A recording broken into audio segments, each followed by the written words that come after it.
And we are live. What is up, everyone? Welcome on in. Happy Tuesday. Hope everyone's doing well. Coburn, congratulations on the pyramid. How are you doing? Welcome on in. It's good to see you. All right. Yeah. Happy Tuesday. And yes, more Ace Attorney tonight. So,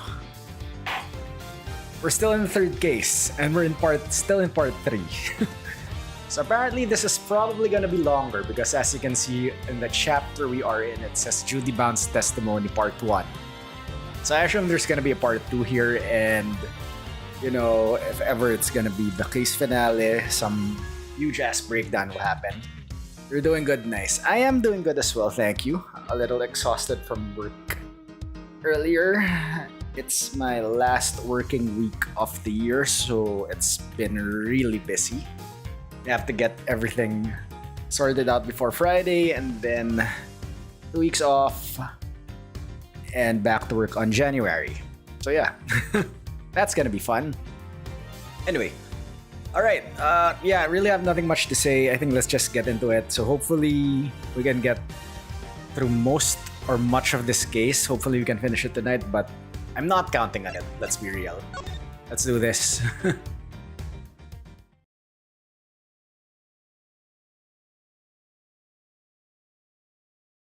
Same you, nice. Hopefully we can get the next 2 weeks of silence with no work disturbances. Alright, April 2nd, 2:33 p.m. Zodiac Hall Fountain Room. Test results have just come in, sir. Traces of ubiquium were found in the teapot. They were? Just like Mr. Edgeworth said. Curse you! You'd better not think this means you beat me. You really need to drop this obsession with coming in first, Mr. Winner. We're all on the same side here, remember? We're all trying to get to the truth. What? But first is best. Everybody knows it's better to be a winner than a loser. That's really no way for a prosecutor to think. Not a successful one, anyway. What? But I... Oh. Judge Mommy, hello. Enough! Mr. Edgeworth, please refrain from taunting the boy. Ignore him, Eustace. He isn't worthy of your attention. But Gavel... Oh, alright. Why don't I take care of things here for now? In the meantime, you can perform the far more important task of going and checking on the victim. Mommy's boy. Okay, technically... This is, he's not her child. I just gave the nickname Judge Mommy because, you know. Oh yeah, good idea. I'll be right back. Excellent. We shall see you shortly then. Mr. Winner's annoying but totally harmless. Judge Gavel, on the other hand. Now... Miss Bound, perhaps you could explain why traces of ubiquium were found in your teapot. I had no idea there was anything like that in there. Perhaps it's one of the ingredients in the dishwashing soap I use. So you are telling the court that you did not intentionally put ubiquium in the teapot? Yes, exactly. Why would I? Until today, I had no idea that it could even be used to make poison gas. Objection! Objection! You're a trained actress, are you not, Miss Bound? I'd have thought you would be a more convincing liar. What do you mean? You have access to the ultimate cookbook, correct? A book that just happens to contain instructions on how to create the poison gas used in the attack. Meaning, it's perfectly possible for you to know exactly how to make it. Ah. You're very well informed, Mr. Edgeworth. Miss Bound, is what Mr. Edgeworth said true? The book does contain information on how to make the poison gas, yes. But the fact that I have seen it doesn't make me guilty.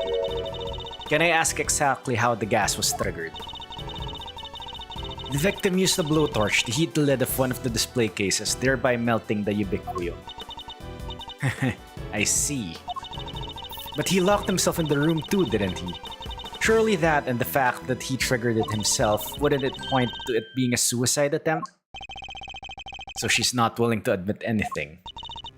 Furthermore, where would I have gotten hold of the Infesticide Ultra? Oh, I don't know. Perhaps you stole it?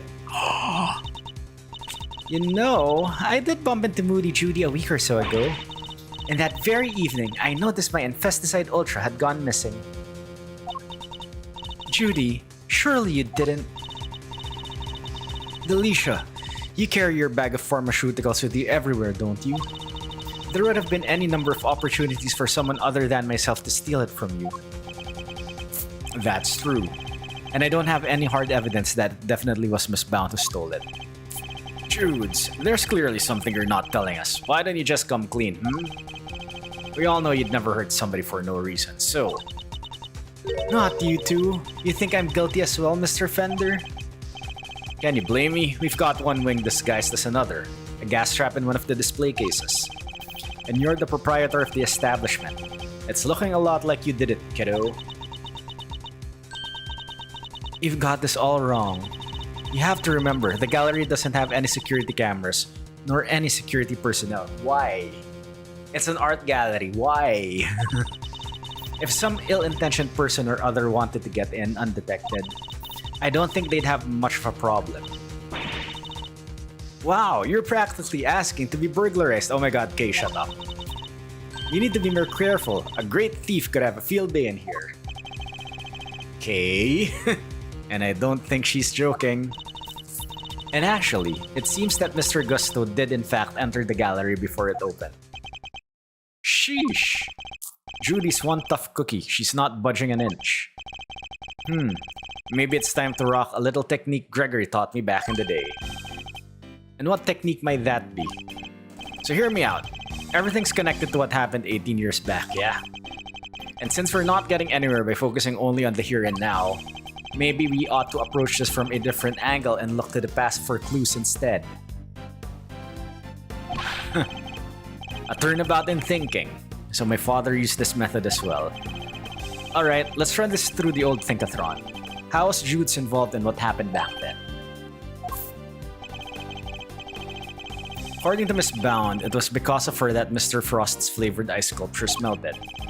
And yet, his sculptures are here on display at this very gallery today. Is it possible that she... Thank you, Fender. I think I know what I need to ask Miss Bound now. Don't thank me, thank your pops. Now, take it away, Milesy. I'll grab the popcorn. Miss Bound, you say that you were the one who caused Mr. Frost's creations to melt 18 years ago, correct? I'm afraid so. I was young and foolish, and it was a terrible accident. And yet, what you did allowed you to open this exhibit, no? What do you mean? Yes, what do you mean, Mr. Edgeworth? If you're going to ask such questions, perhaps a formal testimony from Miss Bound might be best. Yes, perhaps it might. I'd like to know a little more about Zodiac Hall, and about why Miss Bound decided to dedicate this space to Mr. Frost's works. Very well. If you believe it to be relevant to the case, I will allow it. Miss Bound, would you mind? Not at all. I'll do whatever it takes to prove that I'm innocent. Then please, if you could give us some background on Zodiac Hall and the pieces on display here. Testimony? Yep. It took 18 years, but at long last I was finally able to buy Samson's home back a little while ago. But a place like this is expensive to maintain, so I decided to turn it into an art gallery. To that end, I collected as many Paul Halik pieces as I could from around the world. Because, if I'm honest, it's always been something of a dream of mine to open a space dedicated to his work. Thank you for your testimony, Miss Bound. How wonderful it is that you were able to fulfill your dream. Well, Mr. Edgeworth, everything seems entirely above board to me. Judge Gavel, that was simply the witness's preliminary statement. As you surely know, the value of that testimony cannot be evaluated without due cross-examination.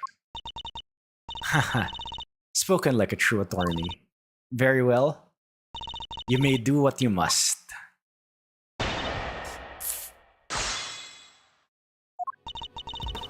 Look, 18 years, but long last I was able to find... Okay. Hold it! 18 years. You must have gone through a lot to buy it back, Miss Bound. This home, this place, such memories abound. I couldn't stand to lose what I had found. Oh, you're singing? Samson, I did what I had to do to see that home was waiting here for you.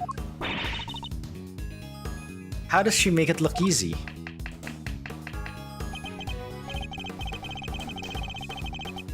I'll say, but I wouldn't expect any less from a trained triple threat performer. If you could continue with your testimony, Miss Bound, minus the singing, if you please. Places like this is expensive. Okay, I'm getting audio delay, just give me a sec.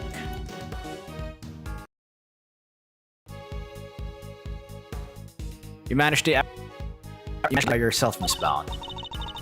Yes, well, we only opened today, so I haven't done much actual managing yet, but I have to keep the mansion going. Can't have it falling down around my ears. Samson could come home any day after all. So she really got the house back for him. I'm so sorry, Judy. I wish I could have done more.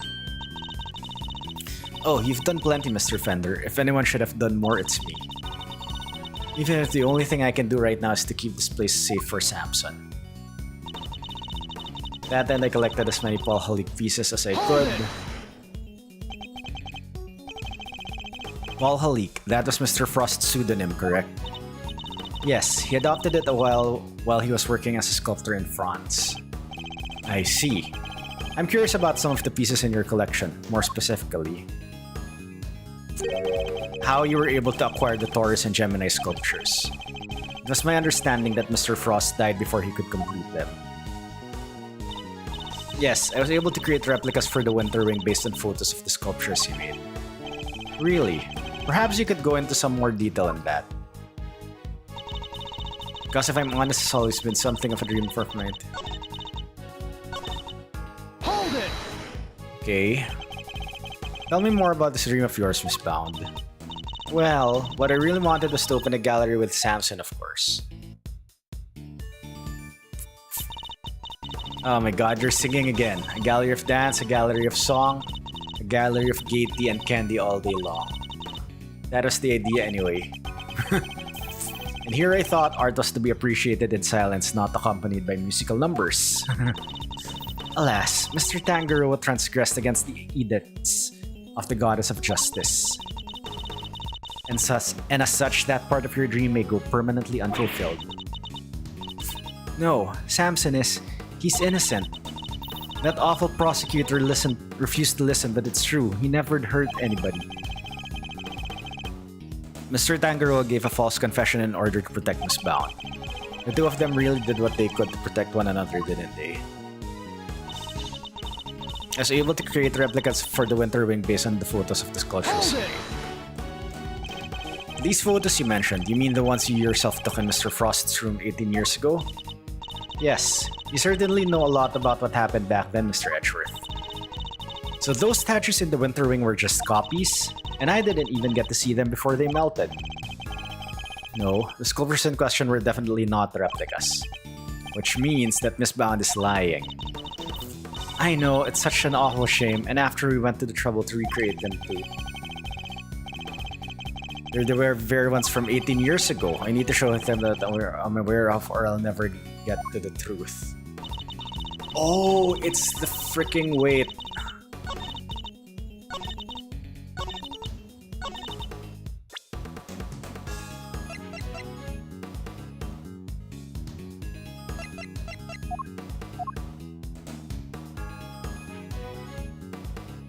Objection!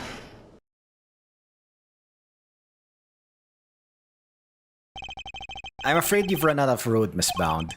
You can lie all you like, but you can't deny the results of the test conducted on those sculptures' remains. And those tests leave no room for ambiguity. What you've had on display were replicas. They were the very statues of Mr. Frost carved 18 years ago.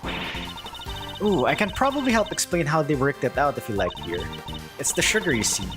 You might think sugar is sugar, but the composition is actually very unique. You could probably recreate the statues, but the sweet secret of their chemical makeup? No chance. Thank you, Miss Scone. I don't recall asking for help, but still. To put it simply, the statues didn't disappear back then because they'd melted. They disappeared because you spirited them away and kept them hidden for these 18 long years. Ah!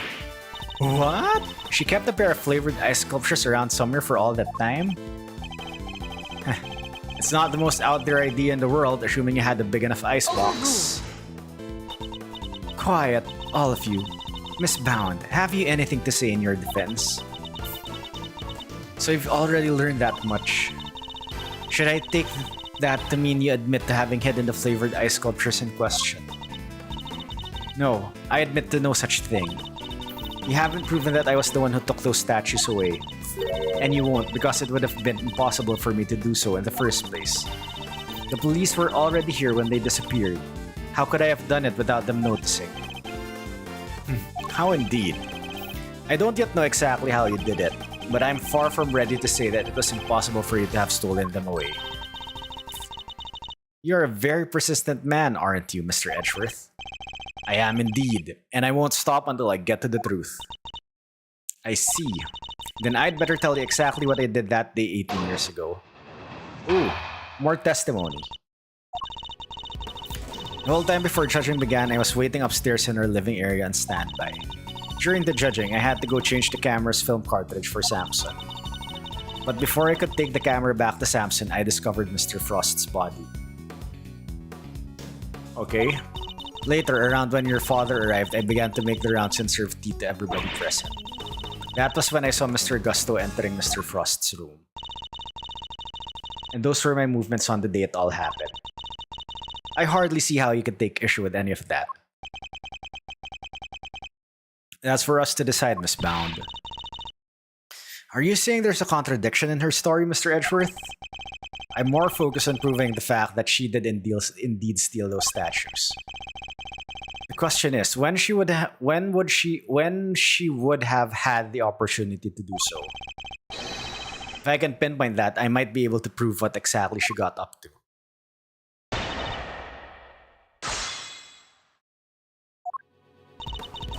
The whole time before judging began, I was waiting upstairs in our living area. Alright. And what were you doing while you were waiting? I was in my room practicing some dance routines. I was on a TV show called Bacon Bop with Samson, you see? Bacon Bop. What kind of show was it? It was a children's show. The two of them would sing and dance as they made a variety of sweets. Whoa, that sounds awesome. Hold the phone. Miles, you used to watch it? My father introduced me to it. I may have watched an episode or two. So Miss Bound passed the time before the judging began by practicing her dance routines. Was this the moment Miss Bound stole the sculpture? That can't have been the moment she did. I better listen carefully to what she says. During the judging, I had to go change the camera's film cartridge for Samson. Were you the only one who was able to move around freely during the judging? Well, I wouldn't say freely exactly, but I was able to move around more easily than the contestants. Even so, I could hardly have spirited the sculptures away while Samson was standing right there, could I? And I ran straight off to change the film as soon as he asked me. I wouldn't have had the time. So changing the film in the camera is requested by Tangaroa. Was this the moment when Miss Bounce stole the sculptures? That can't have been the moment. Before I could take the camera back to Samson, I discovered Mr. Frost's body. Hold it! He entered the room containing Mr. Tangaroa's work before bringing the camera back to him, correct? Yes, I heard the sound of something collapsing.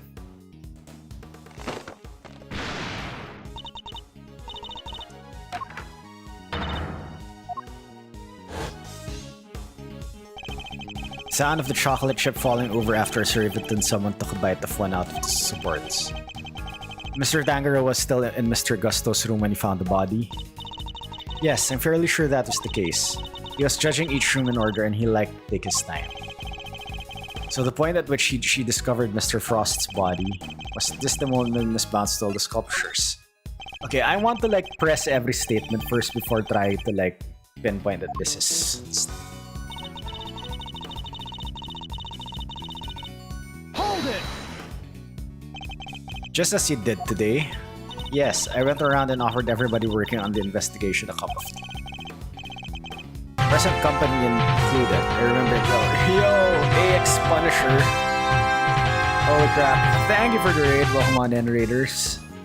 How is everybody? Let me just give you a quick shout out. Opticat, what's up? Welcome on in. Oh, okay. Coburn, thanks. Alright, AX Punisher, how was your stream? You're playing Mario Kart. Nice. Were you playing with your chat? Objection! Mario... Wow, Aniv. No. No, Aniv. Mario Kart is fun. But just ignore Aniv.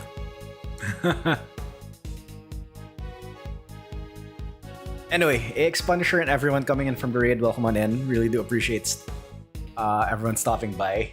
That was perfect timing. Yes, that was perfect timing. Aniv knows. Aniv is getting more sentient by the day.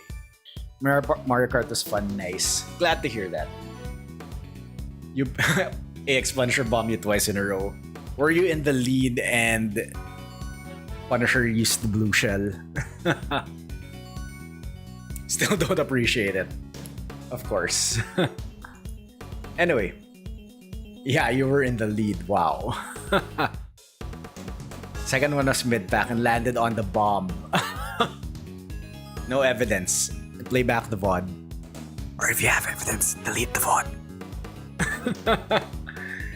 Anyway. Alright.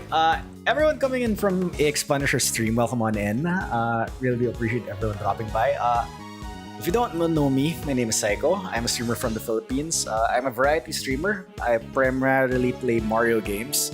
But tonight we are playing Ace Attorney Investigations 2, Prosecutor's Gambit. We are in the third case and this is the last chapters of the third case. But knowing this game, there might be another chapter, so who knows.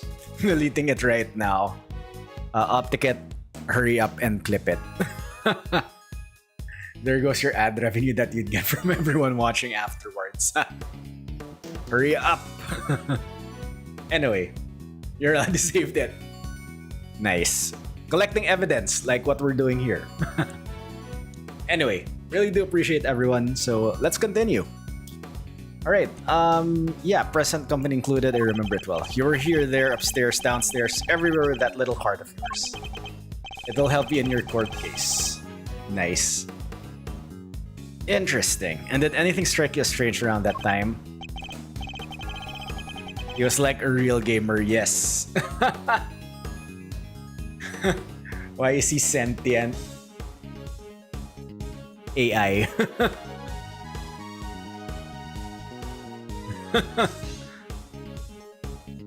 Oh yeah, Gregory was singing. Wait, I need to like screen cap when you said you were playing Mario Kart and Aniv said Mario Kart is night ruined.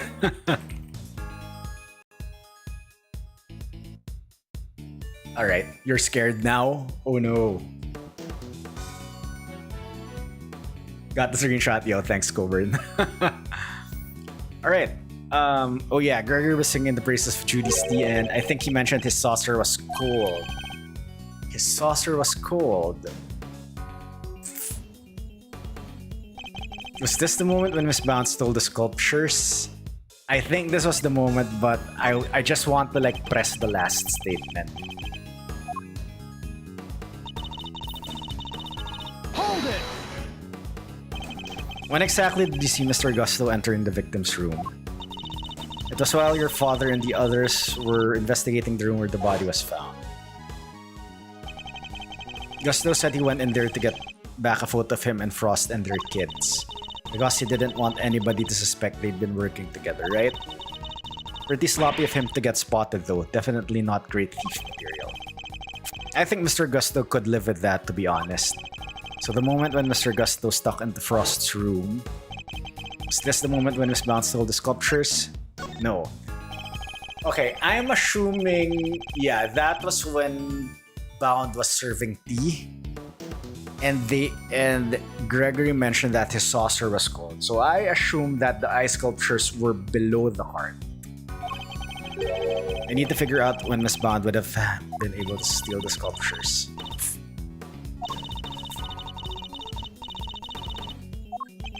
If you're going to get through the bottom of this, you'll need to grill her harder. So get to it. Right behind you, big man. Alright. So it was the T. Okay. Hold it. I think this is it.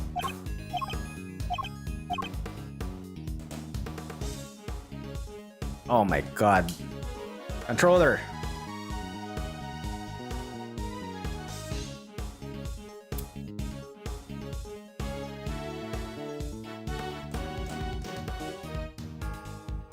Of course my controller, like...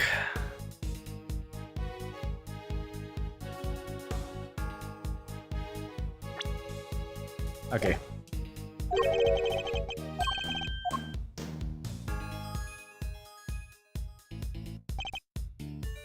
Yes, this was the moment. Miss Bound, I believe this was when you stole the sculptures. I hate to contradict you, but the fountain room was full of witnesses at that point, Mr. Fender included. Are you suggesting that I somehow got the sculptures out of Mr. Frost's room right under everyone's noses? That is precisely what I'm suggesting. Miss Bounce stole those ice sculptures and she did it by hiding them here. It was under the cart. Take that!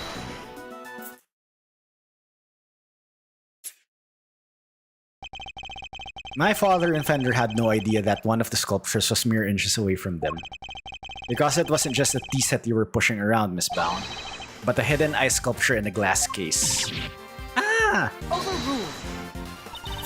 Surely such a thing would have been impossible. How would a case of that size fit in a serving cart? It would have been spotted immediately. Objection. Who said anything about a serving cart? Oh, I'm not sure I follow Mr. Edgeworth. What are you suggesting she used instead? I'm suggesting that Miss Bound used this to transport the sculptures. The regular cart. Take that! Oh, and since it was in a glass case, she just draped like a cloth on top of it to make it look like it's a serving cart. And this is the cart that Miss Bound used to move the flavored ice sculptures out of Mr. Frost's room 18 years ago. And it would appear that the very same cart is still here with us in this fountain room.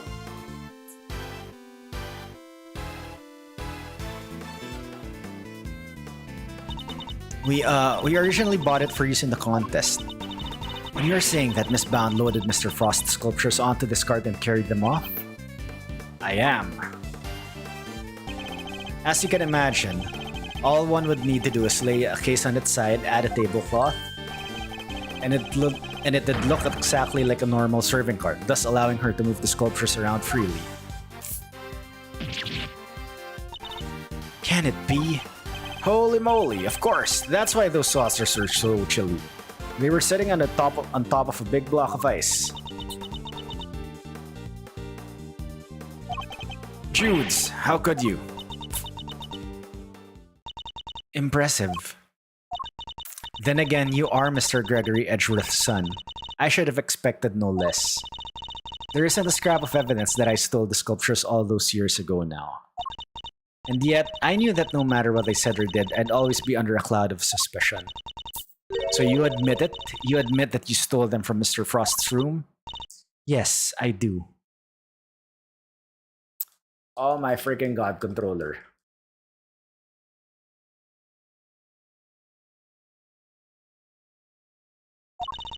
I took those sculptures and their glass cases out of that room 18 years ago.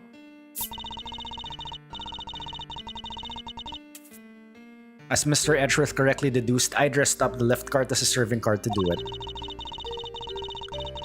And slipped in and out of Mr. Frost's room while I was going around serving tea to everybody.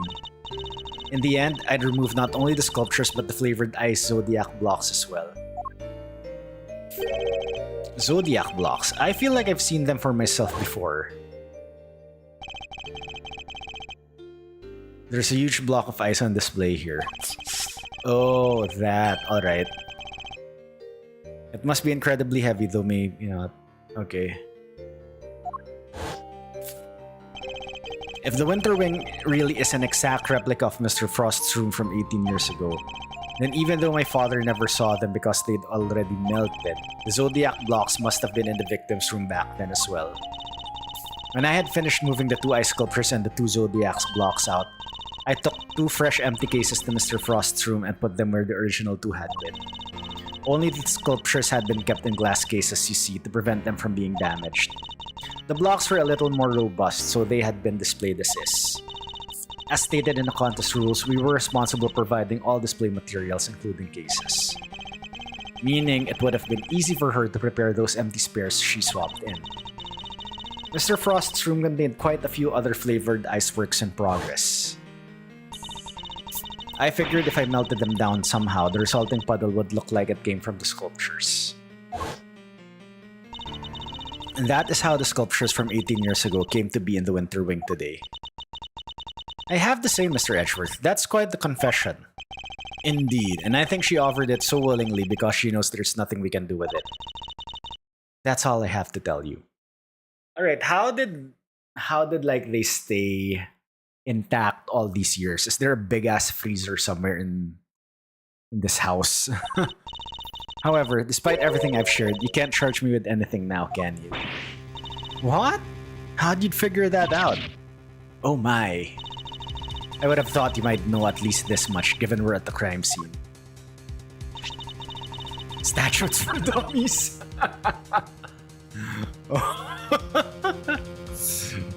Oh my gosh. I suggest you memorize the various statutes of limitations outlined in this book. Statues of what? Oh my god, why is this suddenly a piece of evidence? Okay, theft. 7 years from the date of the crime. Separate time frames apply with regards to claims for damages. Murder. 15 years from the date of crime. The statute is suspended should the suspect flee to a foreign country. The statute is suspended from the time of any accomplice's indictment to the end of the trial.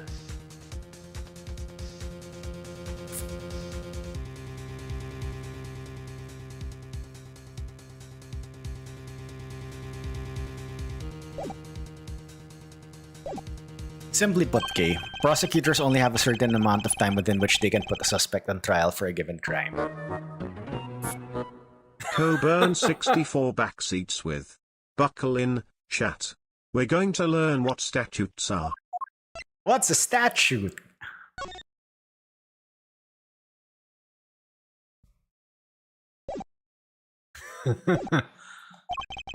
Let's take a closer look, shall we? Alright, we're opening this thing again. Alright, there you go. Theft. And murder. So it's different for every crime. Murder, 15 years. Theft, 7 years. Let's recap. There was much singing yesterday and limitations. Yo, and ILL, what's up? Welcome on in. How are you doing? Yes, Miss Bounce stole the ice sculptures 18 years ago. So it's too late to have her arrested for that crime. I don't believe it. Doing good? Nice. That's good to hear, buddy. Alright, theft is a serious matter, especially when it involves the removal of evidence from a crime scene. However, as you yourself just pointed out, Miss Bond can no longer be prosecuted for her crime. Rendering your revelation rather pointless, wouldn't you say, Mr. Edgeworth? Objection! I wouldn't be so sure about that. For you see, the theft of the ice sculptures isn't my principal interest here. I find the body that reappeared 18 years after the theft to be of considerably more interest. Are you suggesting that I also hid Mr. Frost's body? I am indeed. But how do you keep a body hidden for 18 years without anybody finding it? By hiding it in a very unusual way. Ooh, now this is interesting. Are you telling me that you know where the body has been for all this time, Mr. Edgeworth? It's not such a big leap if you think about what Miss Bond has told us already. Let's just say it wasn't just flavored ice that she removed from Mr. Frost's room back then. Oh my god, so was the body like frozen in ice? Was it converted to a sculpture suddenly? Very well. If you're confident in this claim, let us put it to the test. Tell me, Mr. Edgeworth, where exactly was Mr. Frost's body hidden?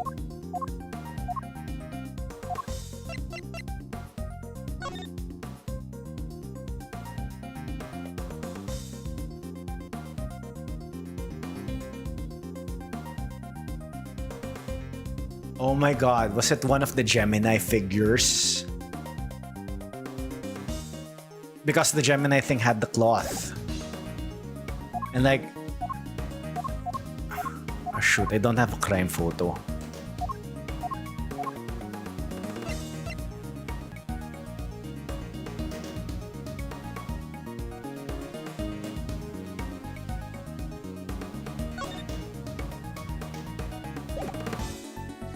Miss Bound is not innocent.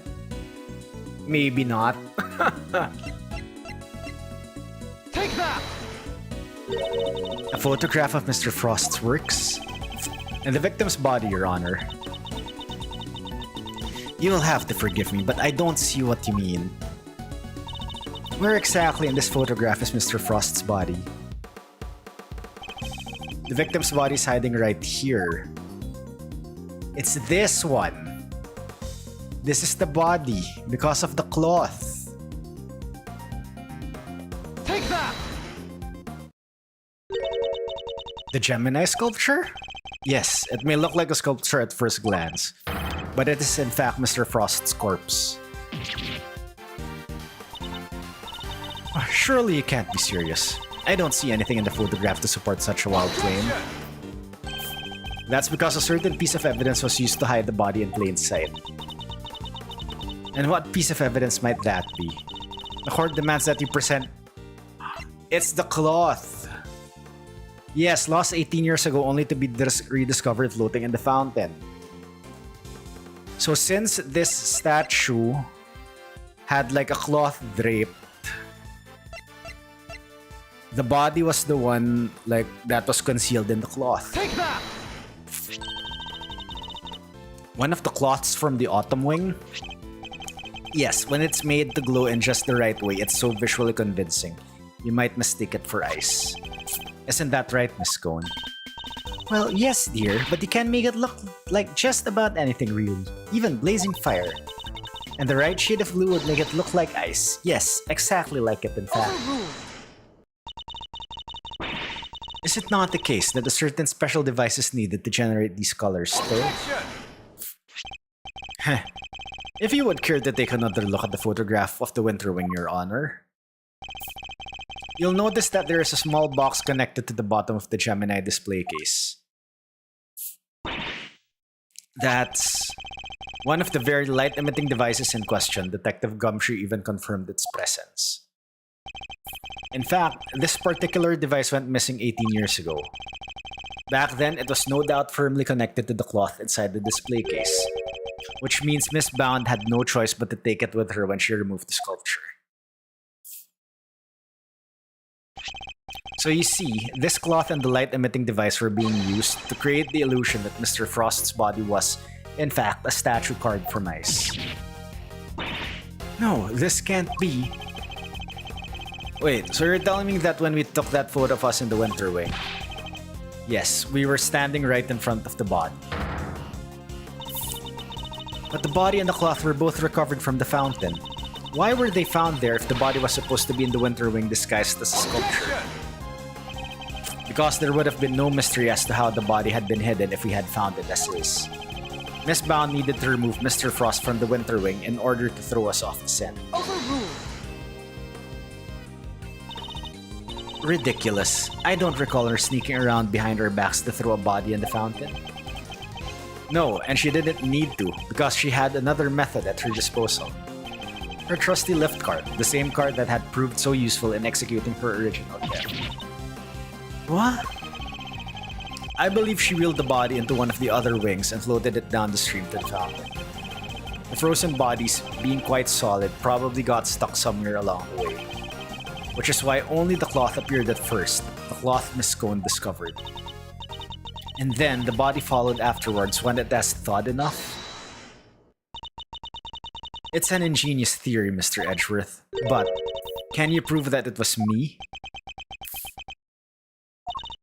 It seems a little unfair to expect me to accept your accusations without proof, don't you think? What about an eyewitness? Do you think someone might have spotted her when she was moving the body? As a matter of fact, I do. And the contradiction in the piece of evidence I was provided will shed light on exactly how Miss Bound moved the body as well. Do you have any evidence to support your allegation? Of course, I have a piece of very compelling proof right here. Then please present it to the court. What evidence do you have that proves Miss Bound acted as you claim?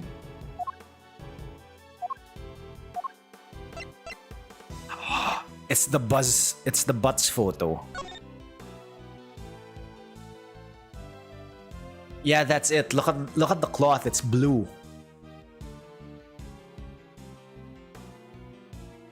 So that means... Yeah, that's the ice sculpture. Take that! More drawings. Drawings. And is that me? Yes, Mr. Butts drew sketches of people as they passed through the fountain room. But what I'm interested in is the cart that we can see here. Miss Bound's serving cart? What about it? Heh, you don't see it? She's using the same trick she used 18 years ago. Ergo, we know that Miss Bound was busy moving Mr. Frost's body when this picture was being drawn. What? If I may, I don't see Mr. Frost's body anywhere in that sketch. All I see is a picture of me delivering chocolates to everyone. Really? Then allow me to direct your attention to the color of the tablecloth, Miss Bound. I had originally thought that Mr. Butts had made an error, but he has assured me that couldn't possibly be the case. This tablecloth appears to be light blue. Yes, a shade of tablecloth that Miss Bound doesn't seem to own. The cloth only appears to be light blue due to the body hiding just underneath.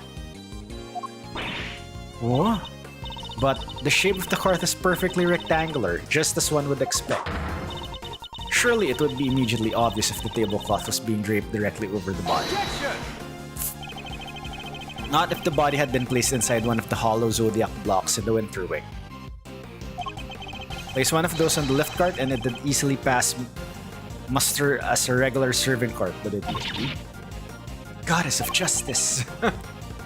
Miss Bound, surely now you must admit that it was you who moved the body just as you did 18 years ago.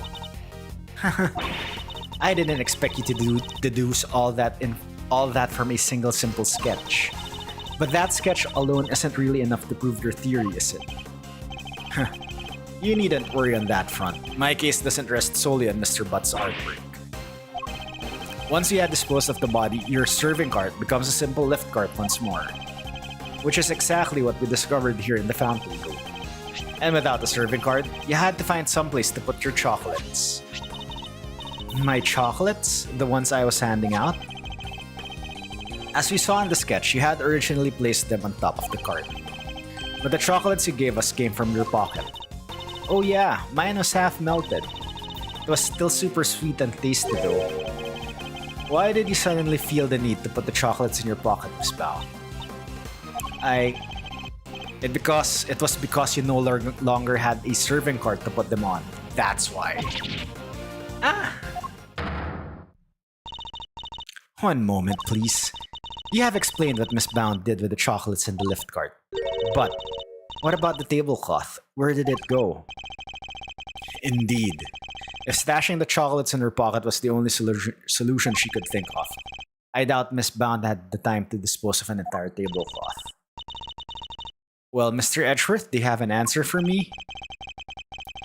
Miss Bound didn't hide or dispose the tablecloth, Your Honor. In fact, it's right here in front of us right now. Perhaps you would care to enlighten us. Where exactly is the tablecloth Miss Bound used to hide the body? In the fountain, not in this room on Miss Bound's person. So she's wearing... Oh yeah, oh my god, wait. Where's the photo? She doesn't have her white apron skirt here. And her model has it.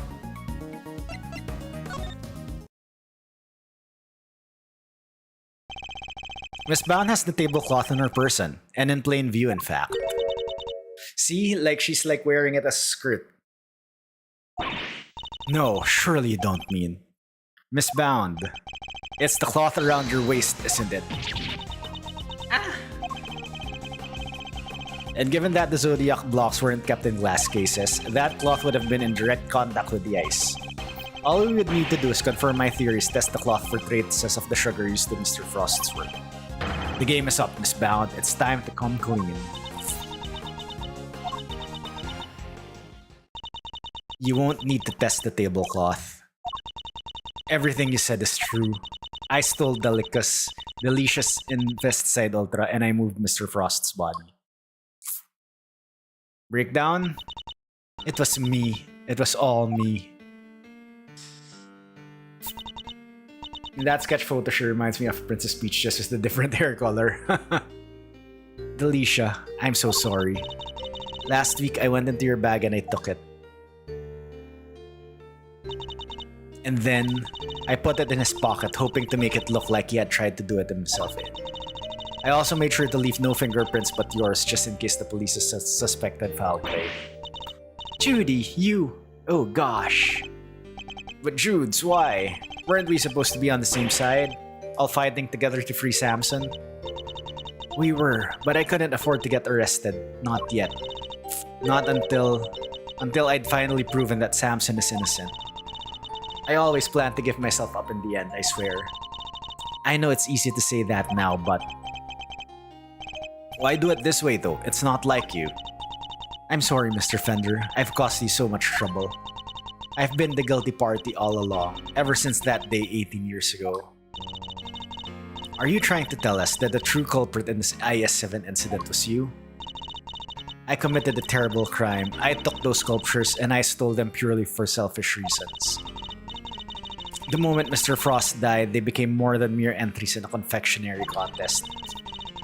They became the final works of Samson's favorite artist. I couldn't allow them to just melt away, not before he came home. And that meant I couldn't let anybody near them, not even the police. So I hid them. I knew it was wrong, but I just had to. I put them in a cold storage room for safekeeping. Wow, and like the police didn't search the entire house. Really. But what I had actually done was far worse than anything I could have possibly imagined. Because who would have thought that Mr. Frost's body itself was posing as one of the sculptures? So she didn't know about the body when she stole the sculptures. Samson is a kind man, a saint. He could never kill anybody. Never. And yet, because of what I did, the police never found Mr. Frost's body and Samson was found guilty. You know, I do feel sorrow for her. I know. She didn't even know the body was hidden in the sculptures.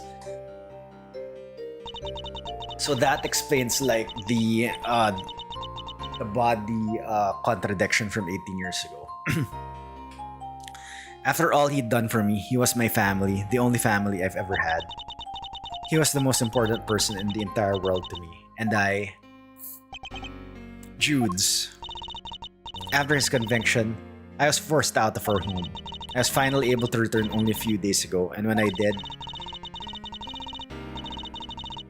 I went to the cold storage room to check up on the sculptures, and that's when I saw it. Mr. Frost's body. It had been there the whole time. I'm surprised, like, the ice stuck there for 18 years. Like, won't people like get in and like check the freezers or things like that?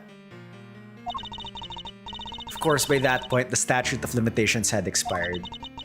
So I did what I did today, because it was the only way I could think of to make things right. It seems I've misunderstood her intentions. Everything she's done really has all been for Mr. Tangaroa's sake. Hey, what are you thinking about, Mr. Edgeworth? Something that's been puzzling me. Why did Miss Bound use poison gas?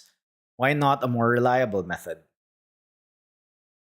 So did she steal the statues, but did she murder him? I don't know yet. And why disguise the Autumn Wing as the Winter Wing? The only reason I can think of is to confuse someone who was here 18 years ago. Yeah, I wonder what she had in mind.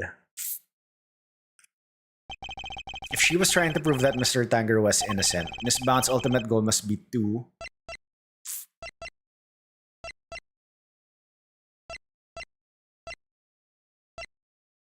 I think she's not the killer. Okay.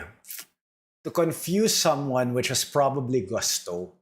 So she might be accusing Gusto of doing the crime. Because if Bound was not the prime suspect, the only two other possible killers would be Scone and Gusto, right? Could she have been trying to discover the identity of the true culprit? Miss Bound, your ultimate aim was to see Mr. Tangeroo cleared of all charges, correct? And to that end, you had to expose the real killer and have the police find the body from 18 years ago. Is my understanding of your intentions correct? Exhibiting the sculptures was sure to force the killer to return to the crime scene. After all, they were the only person apart from you who knew that the body was hidden in the iceberg. So they would have freaked out thinking the body was about to be discovered and come running, yeah. Exactly, but Miss Bound ran the risk that the killer might successfully cover their tracks this time.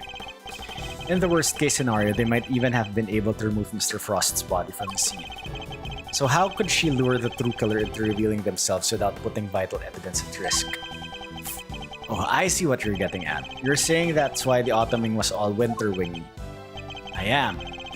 You were betting on one thing, Miss Bound, weren't you? That whoever opened the Pisces case you had so carefully disguised as the Gemini case would be the real perpetrator of the IS-7 incident. So it's Gusto. No. But that would mean the real killer was... Enough, not another word. Do you realize the implications of what you're saying, Mr. Edgeworth? Are you prepared to stand behind the accusation you are clearly about to make?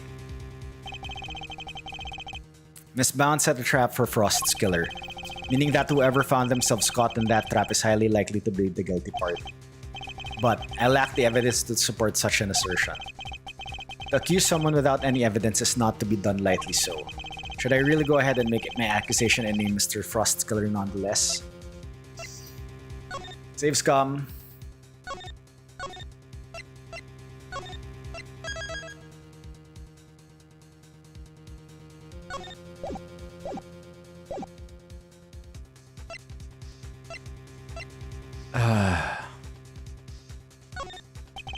Maybe I should investigate further, try to uncover the evidence I lack. No, if I don't act now, I may not even be allowed to investigate this case again.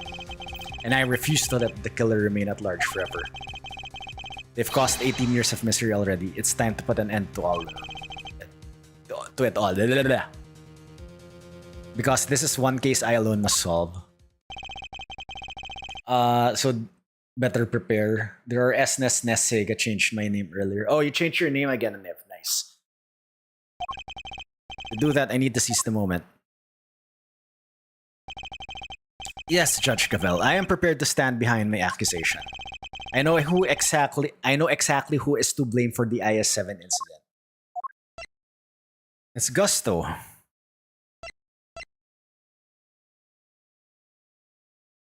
Take that! Mr. Gusto, the victim of the poison gas attack, is the perpetrator behind the IS-7 incident. Gusty? Mr. Gusto. Miss Bound, as we have established, you knew that the opening of the gallery would lure in the real culprit.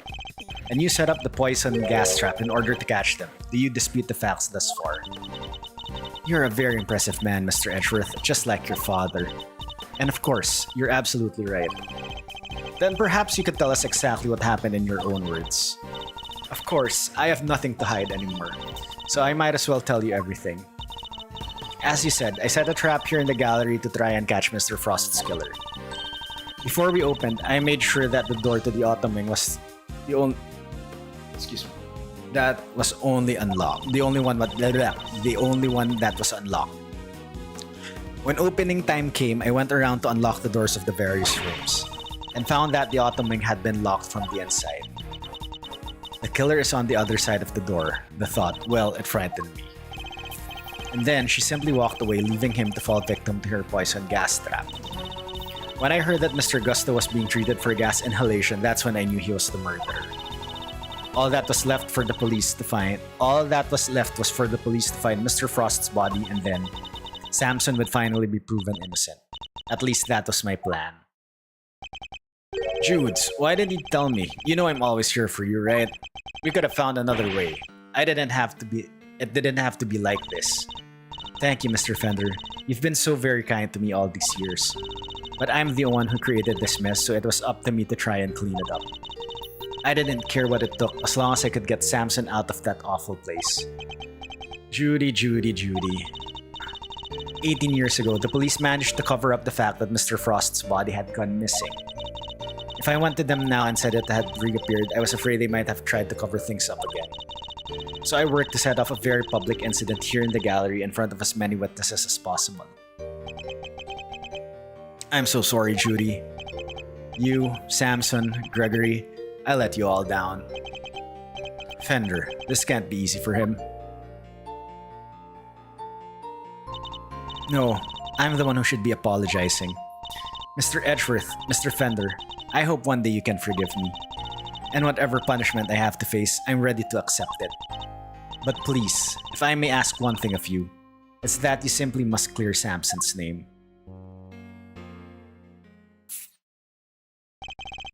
The way the truth of these past 18 years had come to light was unexpected, to say the least. And yet, it had only set us down a path towards an even more shocking end. To be continued, it's not yet over.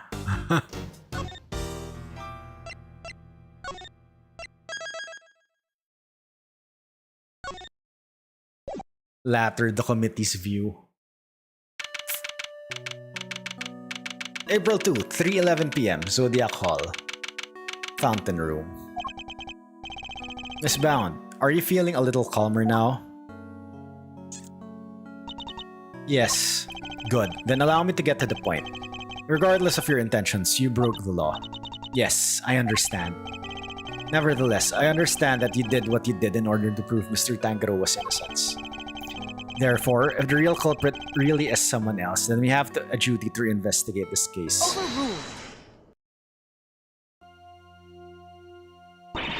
There is nothing to suggest that anything nefarious took place in the official IS-7 incident records. And right now, there is nothing to suggest that we should take Miss Bound at her word either. So our first order of business should be to arrest the culprit of the case before us, Miss Bound herself. Objection! Official records cannot always be trusted, Judge Gavel, especially since there are those prosecutors who would think nothing of twisting the facts. Are you suggesting that the committee at the time overlooked just such a prosecutor? That's for you and your people to figure out. However, it is a fact that the autopsy report was faked. Seeing as Mr. Frost's body was only found just now, there really is something of Mr. Von Karma in you, Mr. Edgeworth. How so exactly? By continually defying the will of the committee and bending the truth to fit your needs, that's how. Perhaps it's time you understand how the committee sees this case. Committee's view. Committee is willing to accept that Mr. Von Karma falsified Mr. Frost's autopsy report. Even still, Von Karma only managed to have Mr. Tanjiro convicted as an accomplice. I personally have come to believe that the real culprit behind the IS-7 incident is Miss Bound. Okay, so wait. It means that the statute of limitations...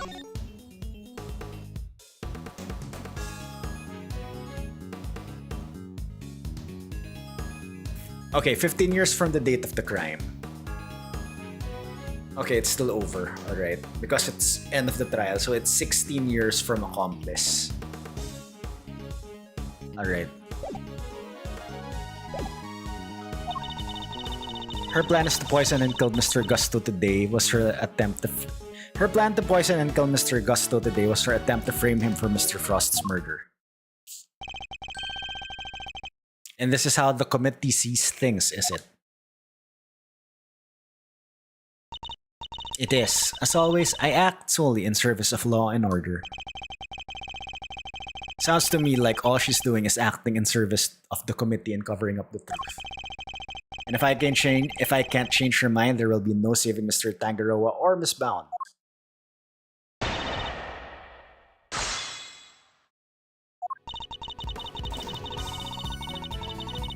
Hold it! If you accept that Mr. Von Karma falsified the report, then why won't you reinvestigate the case? Because the Goddess of Justice is never wrong. Her verdict remains true despite Mr. Von Karma's. Despite blatant evidence tampering, you sure your precious goddess into that? Almost make you think that the committee might have other reasons for not wanting this looked into again.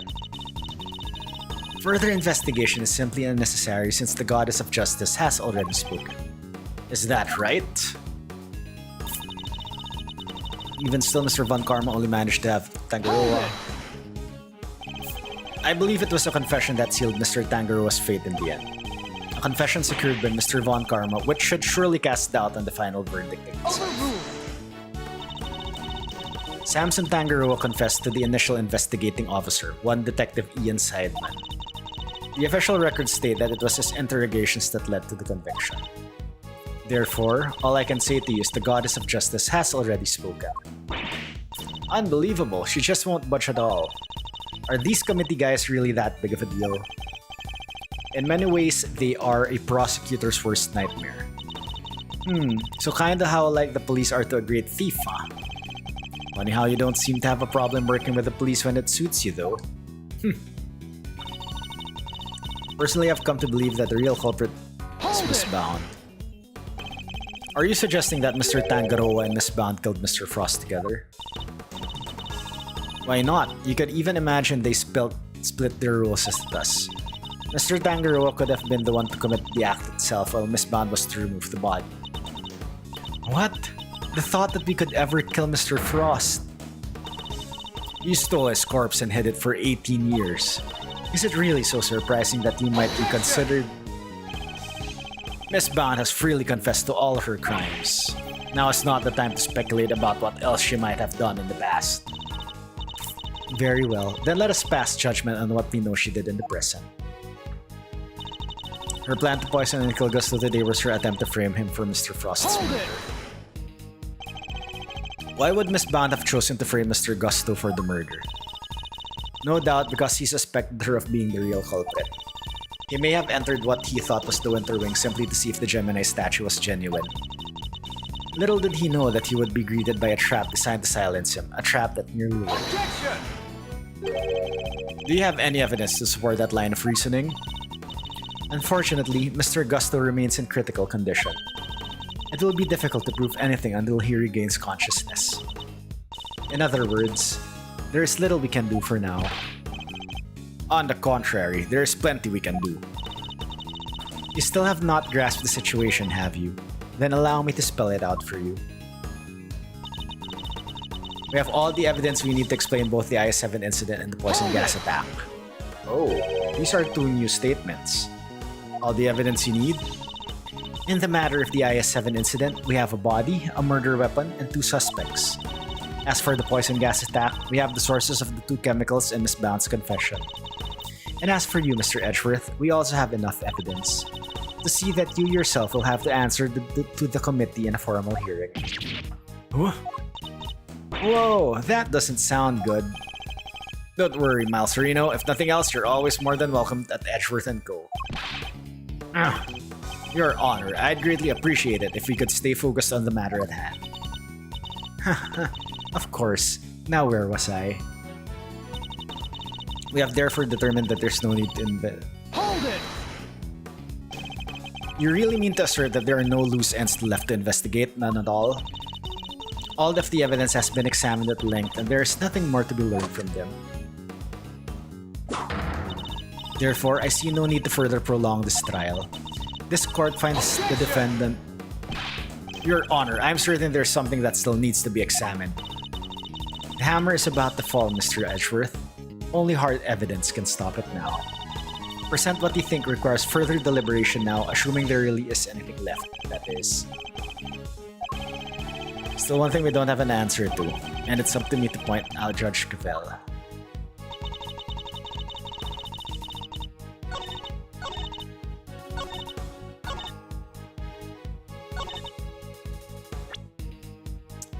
Okay.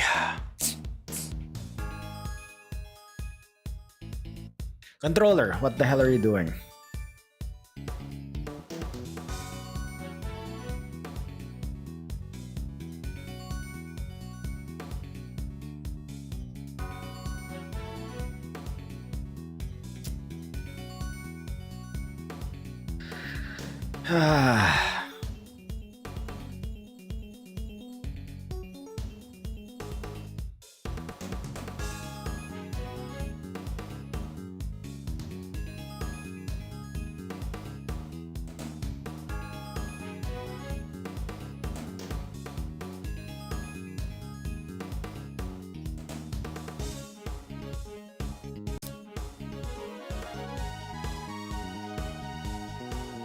Oh my god, really?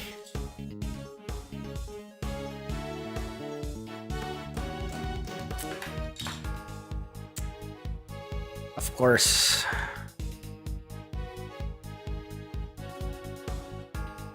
Wise. Okay. Alright, evidence.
Like father, like son. Oh wow, alright. I didn't know that achievement was present. Okay, I'm thinking it's like either the updated IS7 case file.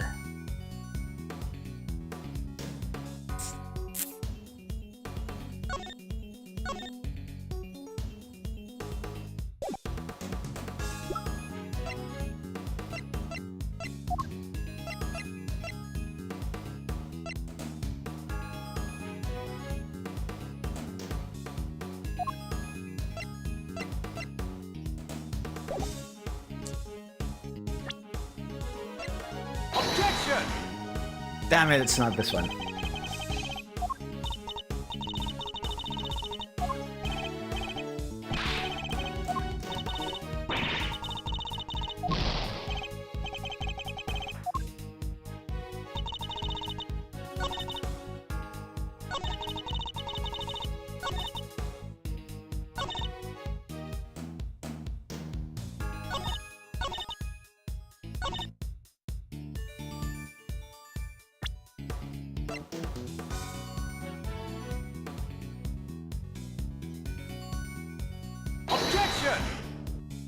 Shit. Okay, I'm thinking it's the photo.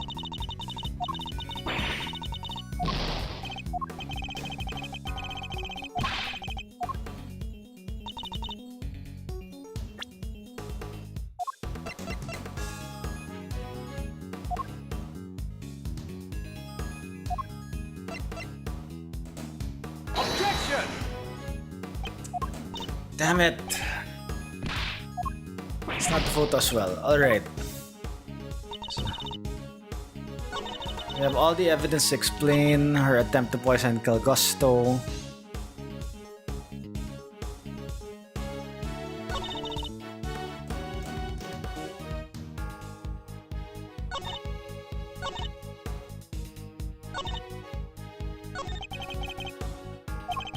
Still one thing we don't have an answer to, and it's up to me to point it out to Judge Cavell.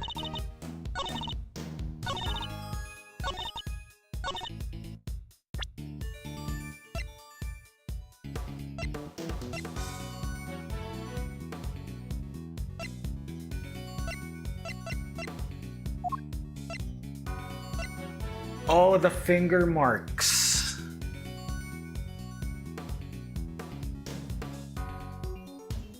Right? Objection! Damn it. I'm thinking it's...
Objection! Shit.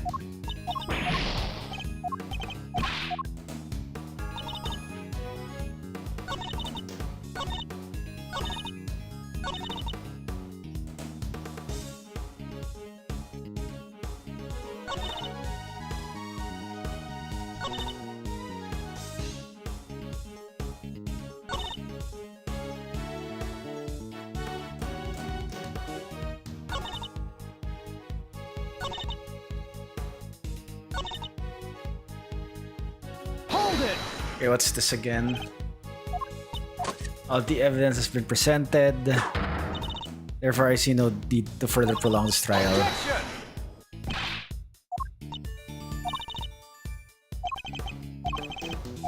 Okay, so I assume this is the statement we need to present stuff.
Objection!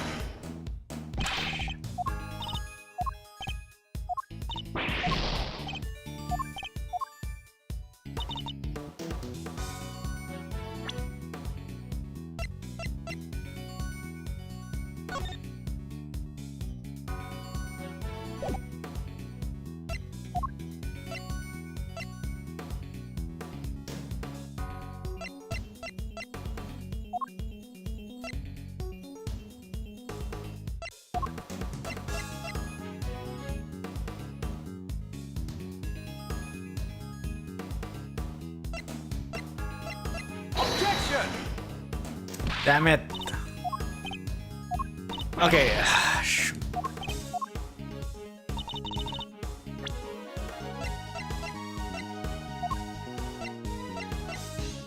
cookbook. It's not the cookbook.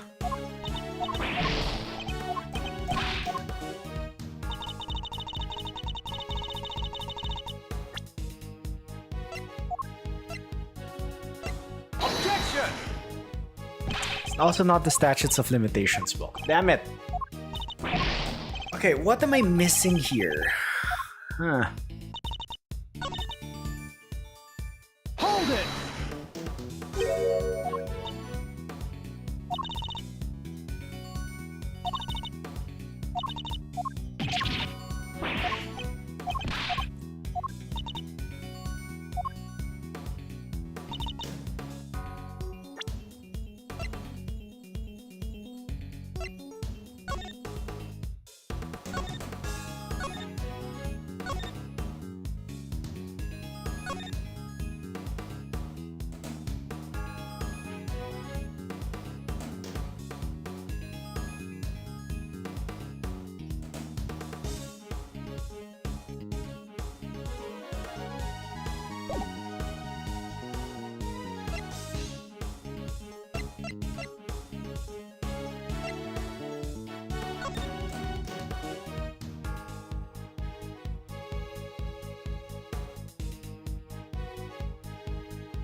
Hmm.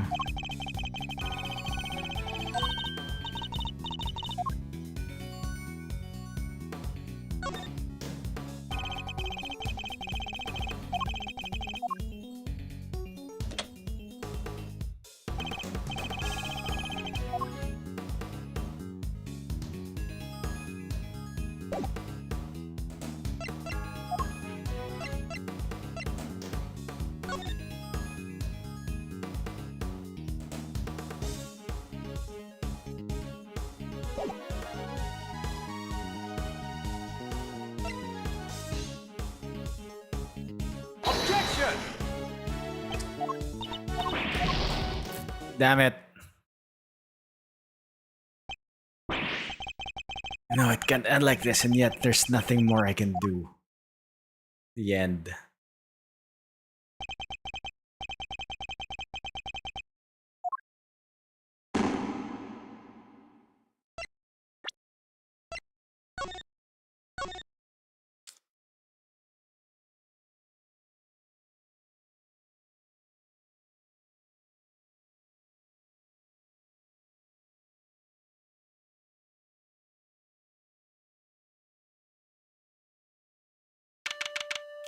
Oh my god, wait, did I not? Overruled!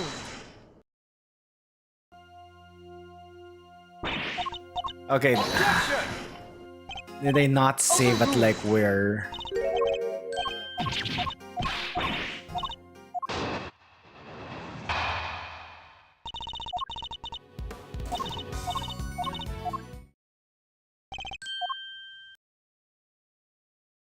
Alright, so I have to save again at this cross-examination.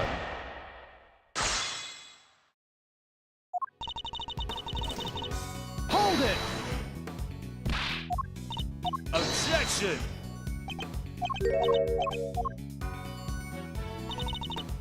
Hold it! Overruled!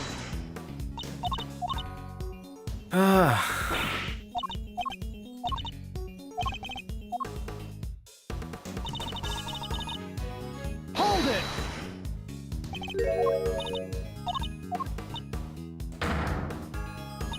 Objection!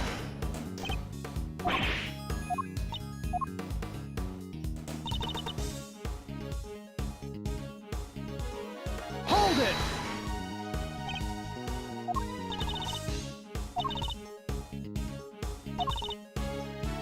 Objection!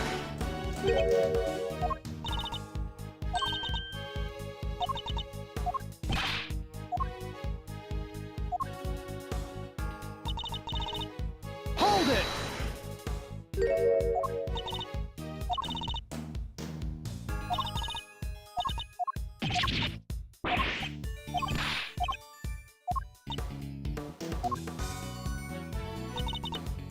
Hold it!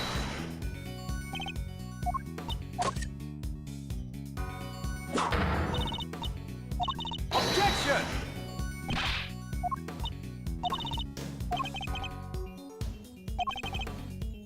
There's still one thing we don't have an answer to, and it's up to me to point it out to Gavel.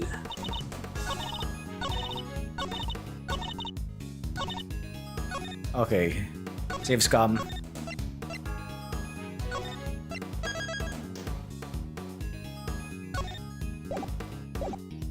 Okay. We have therefore determined there is no. Okay, what don't we have an answer to? I think I've presented every single one of this evidence. Except the photo, it doesn't make sense.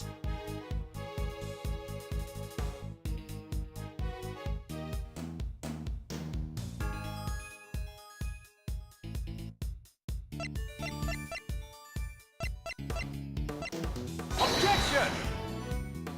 It's not the case file.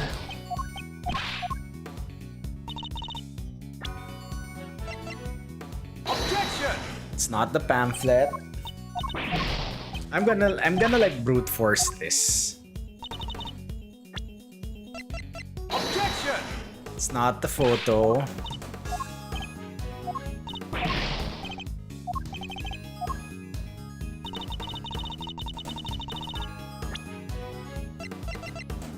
Objection! It's not the blowtorch.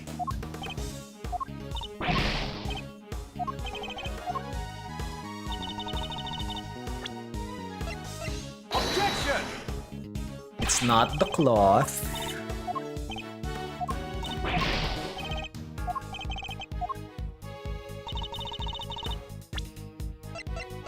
Objection! It's not the sketch.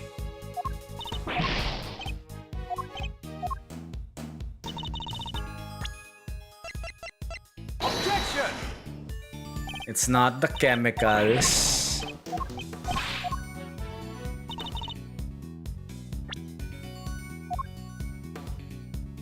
Objection! Okay, I presented everything on this page already.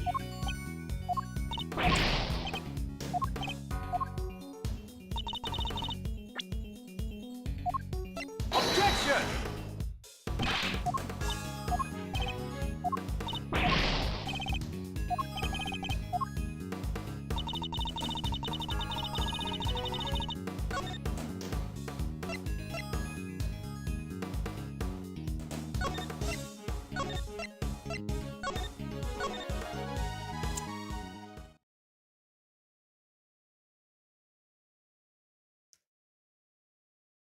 Hmm.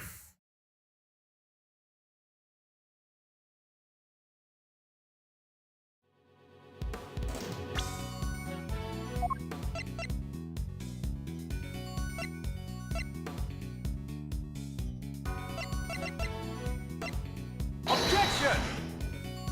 It's not the frame marks.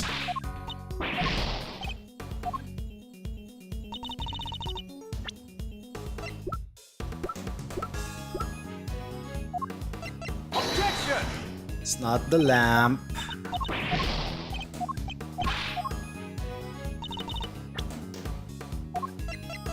It's not the photo. Okay, so are you telling me it's not the statement?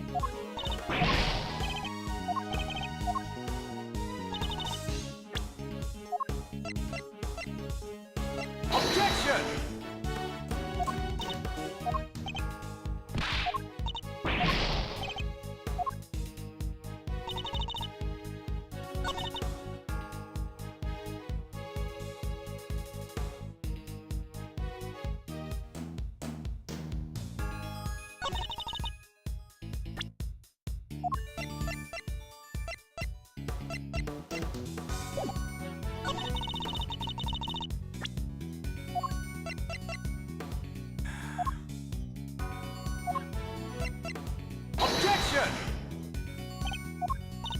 Okay, not the photo.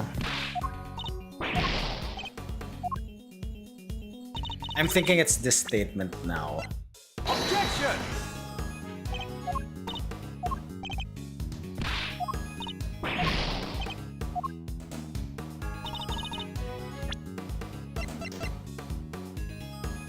Objection!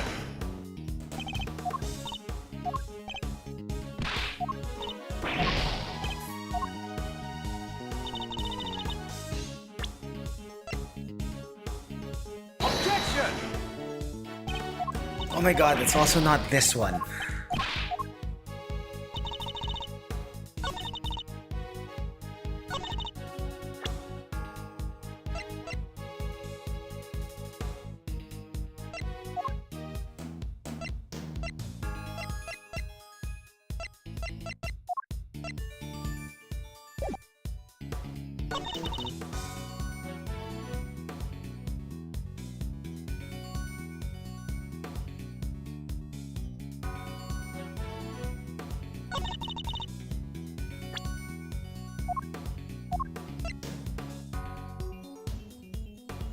Objection!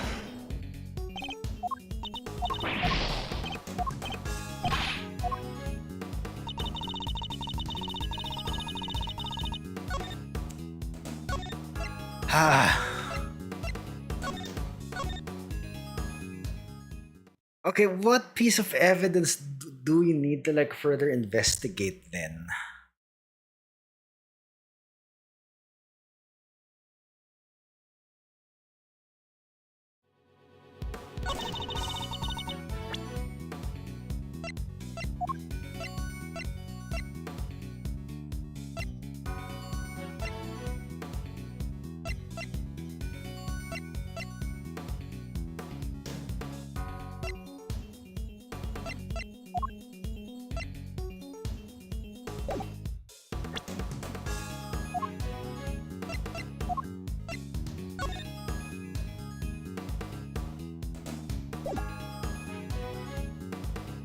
Objection!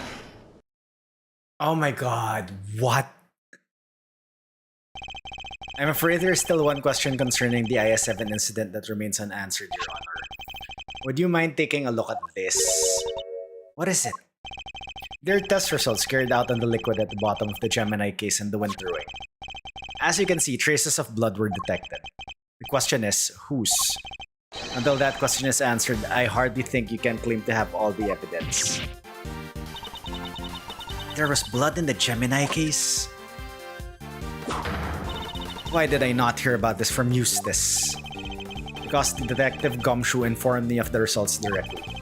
I was planning to tell Mr. Winner about it myself, of course. You kept this to yourself until now, despite having no jurisdiction here whatsoever. Mark my words, the committee will hear all about what you've done here today. As ever, my interest is in the truth, and if mistakes were made in the past, they must be rectified. If you must report me to the committee, then so be it. But in return, we must be allowed to investigate this case to the very end. That is not my decision to make.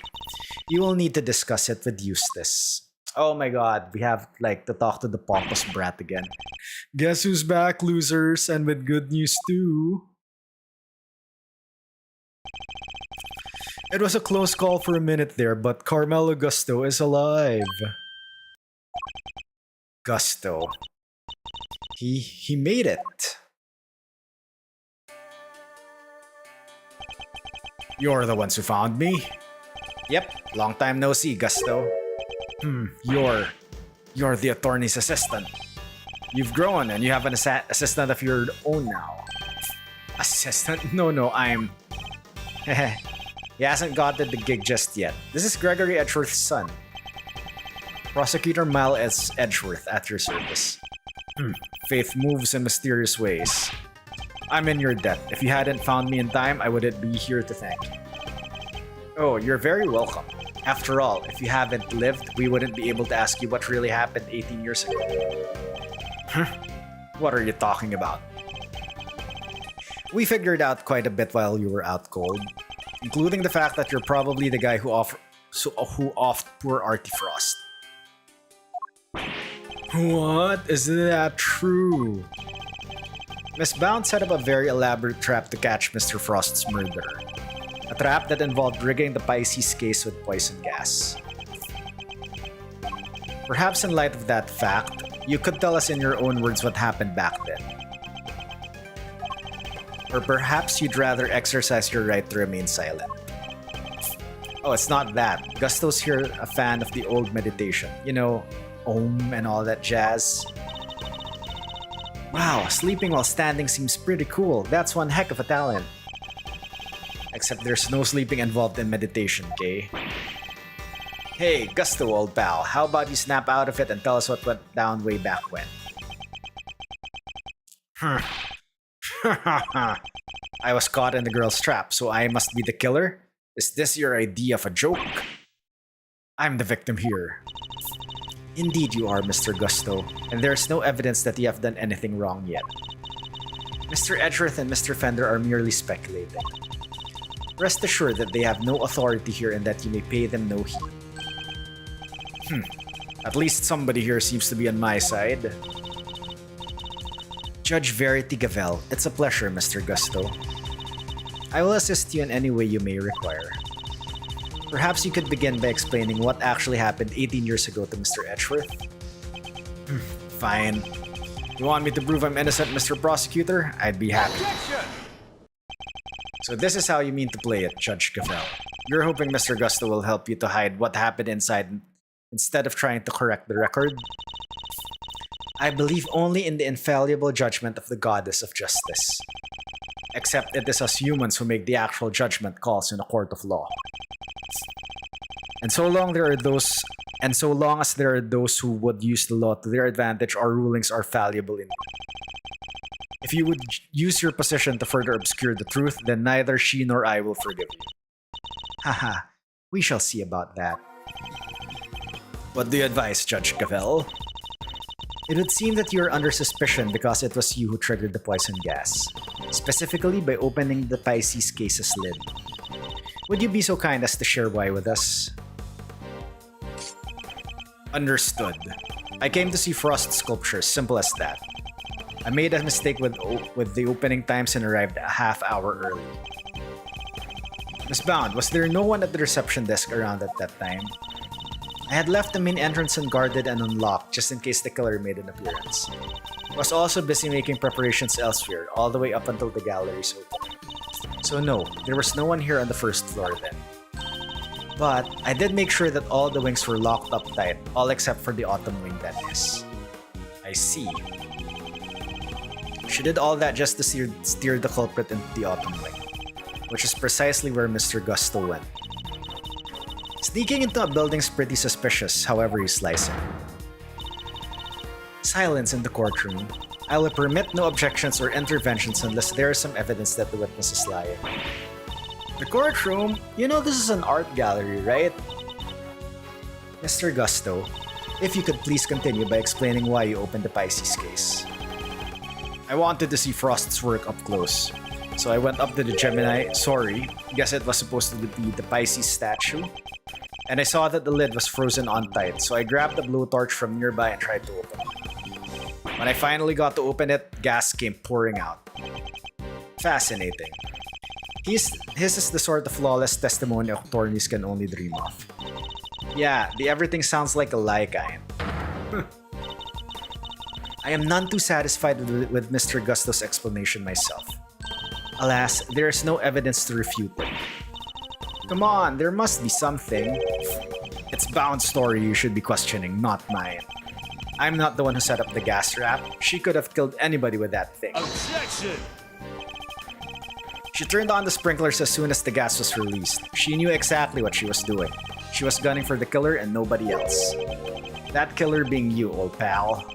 So you believe that self-confessed criminal? Miss Bound is far from blameless in this affair, and she will have to pay for her crimes. But so will Mr. Frost's killer. You seemed determined to pin Frost's murder on me, but I had no reason to kill him. And you have no evidence to prove otherwise. Can we really not prove that he's the killer, Mr. Edgeworth? Mr. Augusto fell victim to the poison gas. That much is indisputable. Yet, no matter how suspicious his actions in the present may seem, they prove nothing about the past. Yeah, but then what about you, Mr. Fender? There must be something we can do. You're right. We may not have evidence, but we have plenty of intel. Let's see now. If Gusto killed Frost, he must have had a reason. He claims not to have a motive, but that can't really be true, can it? If he did it, he has one. Not many people commit murder just for fun. In fact, your old man had a little back and forth with Von Karma about the probable motive to remember. How can you possibly say that with any certainty, if their relationship had broken down for some reason?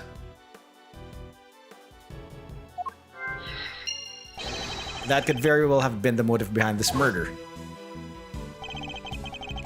Von Karma wouldn't let us talk to Gusto back then, but we can now. If we can put the pieces together, I think the picture we've been looking for might just re-emerge. Yes, I think you may be right. I need to think back over everything we know about the IS-7 incident, especially the questions that never got answered.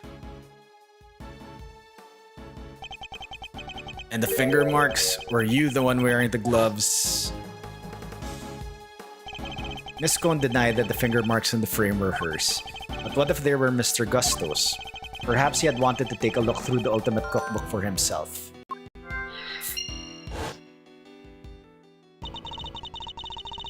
So he asked me to go put in a new cartridge. He seemed to think there should have been more shots left than there were.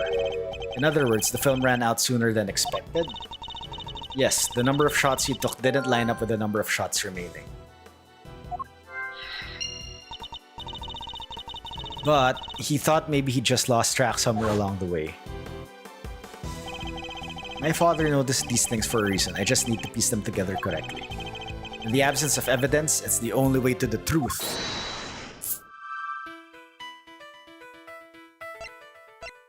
Alright.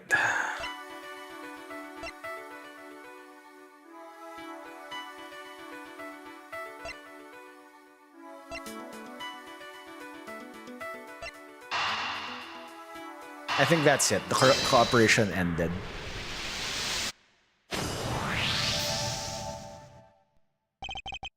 Mr. Gusto, you and Mr. Frost conspired to create works for the contest together, did you not?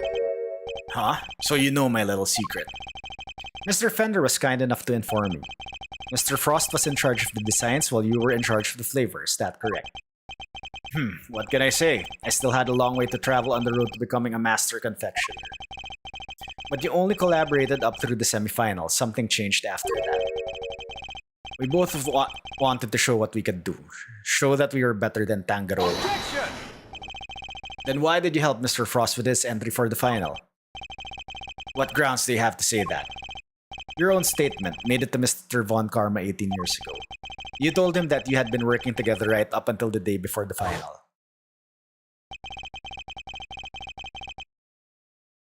Mr. Frost's entry was carved entirely from blocks of flavored ice. Ice which would have needed at least a day to freeze, and whose flavors would therefore have already been prepared by Mr. Gusto.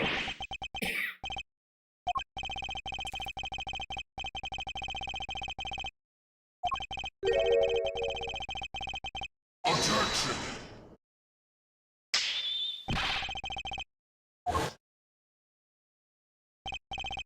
So, why didn't Mr. Frost help you in return,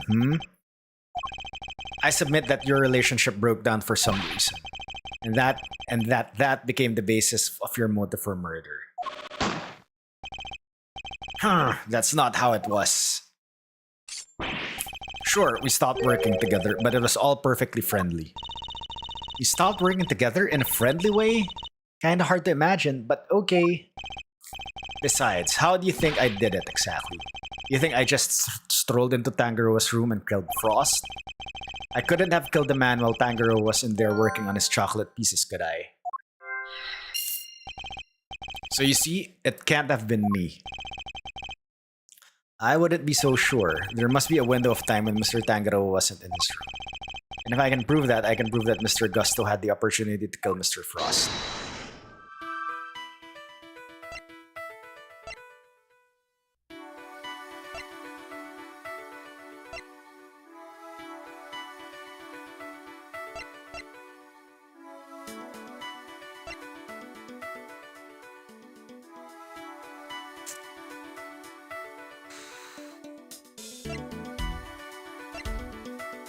Okay, remain. Phew.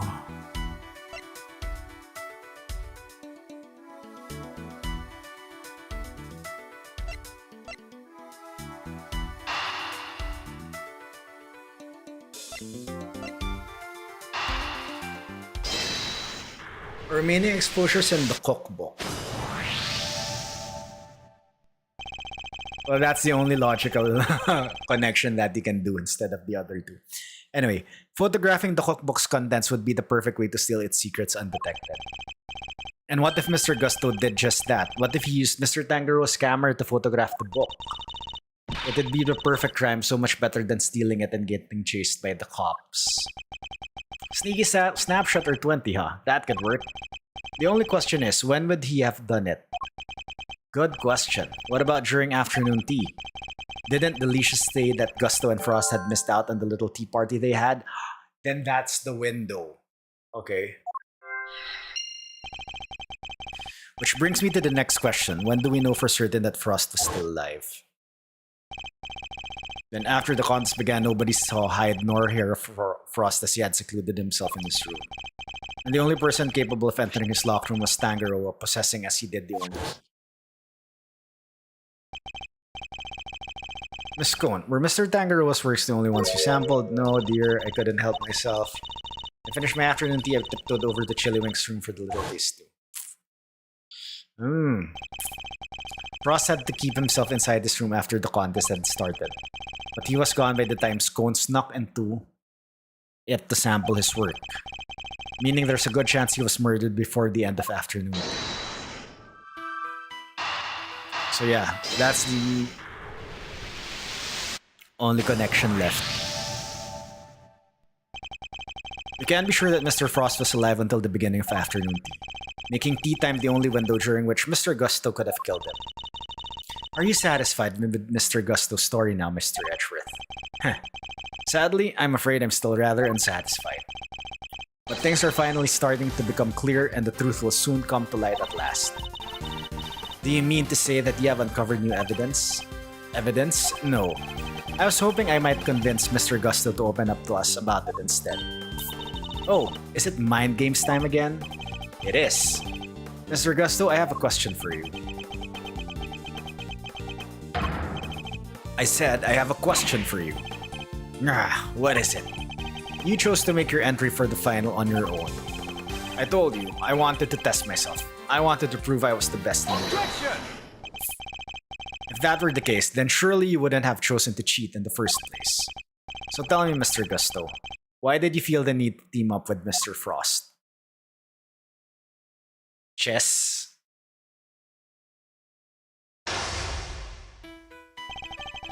18 years ago, Mr. Gusto and Mr. Frost collaborated in the confectionery contest.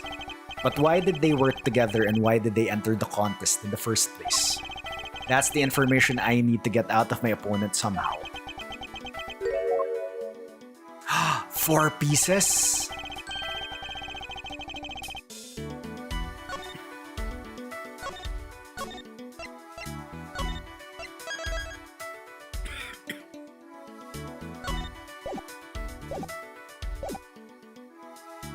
Gusto seems to have a habit of pretending to be asleep when things aren't going his way. Let's start by focusing on why he chose to work with Mr. Frost. By my hand, now's the time to dig up the truth that was buried all those years ago. Mind chess, commence! Mr. Gusto, what inspired you to collaborate with Frost? We were acquaintances before we were contestants. He was interested in entering the contest, so we decided to sign up together. And your decision to pair up with a sculptor had nothing to do with your lack of faith in your skills. You don't know me. We joined forces because we wanted to make the most perfect creations possible, that's all.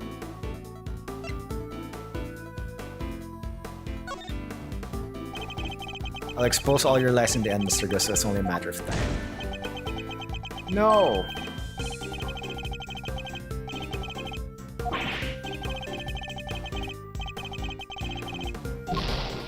Okay, so I need to bide my time there.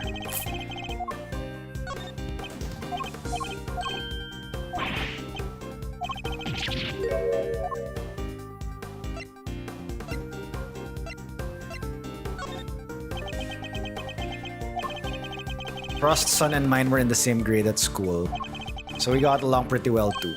Oh, so you were just two friends who happened to try for the title of World's Greatest Confectioner? Huh.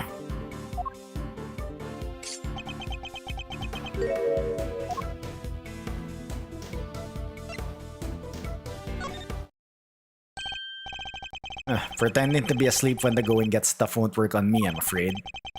Mr. Frost was a sculptor, Mr. Gusto. I doubt he cared much about winning a title for confectioners. In which case, he probably had a different motive for taking part in the contest, what did you say? Fine, it was me. I wanted that title. Frost was only in it for the prize, the ultimate cookbook. I see. And since your objectives dovetailed so neatly, you decided to work together. But then something happened. A breakdown in your relationship, perhaps. If so, I want to know why. Mr. Prosecutor, I'm still quite unwell after my brush with death. Push me too hard, and I'll be on my way back to the medical room. No, wait. Then you'd better wrap this up quickly. I am already dangerously low on patience. Mr. Gusto is trying desperately to make his escape, but he's not going anywhere yet. Not as long as he's still keeping things from me. So let's figure out what he really was after next. There's no time to lose. I need to pick up the red line of questioning. Okay. We need to save Scum.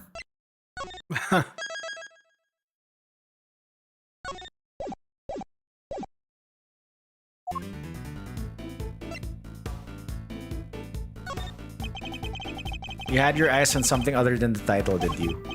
After all, I'm not sure the title of World's Greatest Confectioner even counts for that much. Now you're insulting the way of the confectioner. My goal was to win that title. I didn't care about anything else.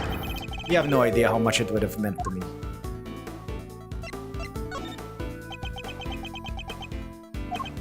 Look, my sense of design may not have been up to snuff back then, but you should see me now. Oh, so you've improved? You bet I have. I didn't do all that training and Zengfa for nothing.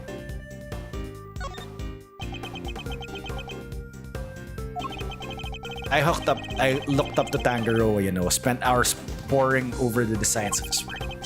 Even used to watch his show with my son. Sounds to me like Mr. Tangaroa's work was especially influential in your early studies. And with this recipe book, you might have even become the best someday. Maybe. The book was a real treasure, no doubt about that. Any confectioner would have wanted it.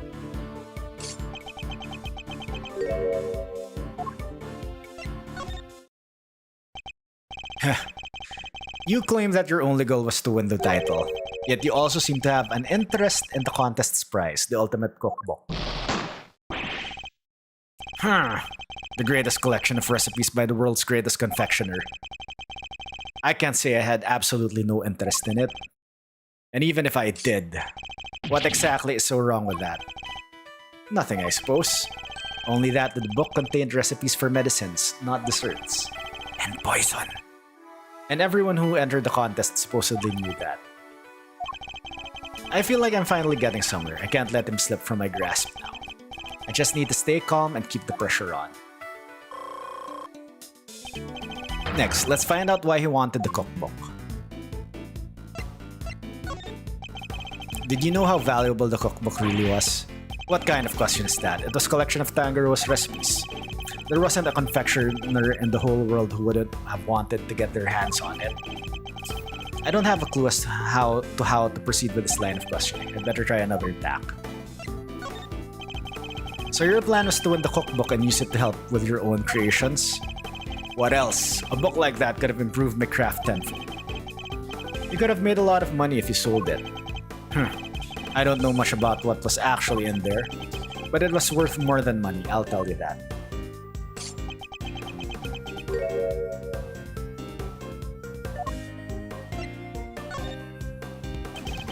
Come now, Mr. Gusto. I think you know more about the Ultimate Cookbook than you claim. They told us a little about it at the start of the contest. Then you know what kind of recipes it actually contained, don't you? And that they weren't dessert recipes at all. I see you did your homework. Fine, so you know what was really in there. The Ultimate Cookbook, or the Angel's Cookbook to give its proper title, is a collection of chemical formulas and ways to synthesize new medicines nobody has ever heard of. So he did know that the cookbook actually contained recipes for medicines. This could be an important clue. Did you know how valuable...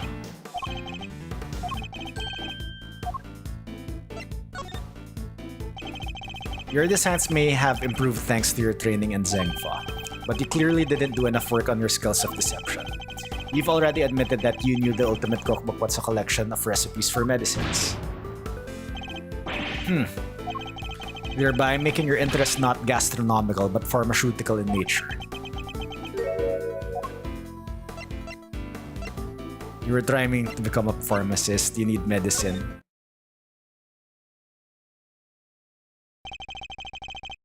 You're a confectioner, Mr. Gusto. You had no professional interest in revolutionary new medicines. Which suggests that your interest must have been personal. I underestimated you. Fine, you're right. Winning the title wasn't the only reason I entered the contest. I needed one of the recipes in that book. It was for my son. He was sick. He was? Tell me more. That's none of your business. I've told you as much as you need to know. He looks rattled. Let's find out what this mystery illness was. Just a few more moves. Alright, time to save. Again.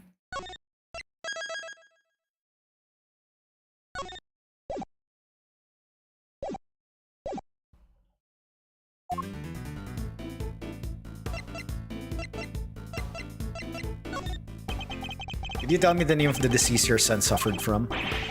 You're a real cold customer, Mr. Prosecutor. Isn't it enough that he was seriously ill? Why would you force me to tell you more? I don't have a clue as to how to proceed with this line of questioning. Tell me a little more about your son. He was my pride and joy and my biggest fan. And you entered the contest in order to help him?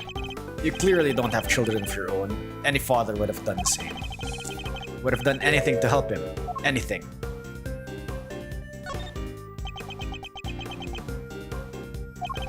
He would come see me here at the contest venue too, right up through the semifinals. Really? He didn't get in the way of your work? If you were trying to beat Sansom Tangaroa, surely you didn't have the time to look after a child. Yeah, well, I wanted to do what I could for him. He said he wanted to always be the first to try my creations.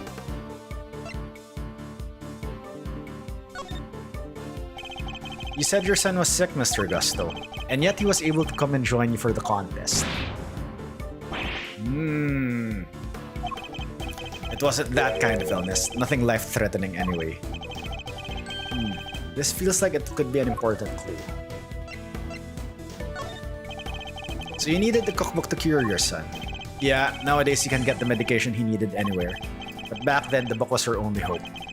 Which is why I didn't dare waste my time on fancy tea parties. I had to give my all to my work. What about Mr. Tangaroa's work? Surely that tea break gave you the perfect opportunity to go steal a glance at it. And what makes you think I had the energy or time to care about what the others had made?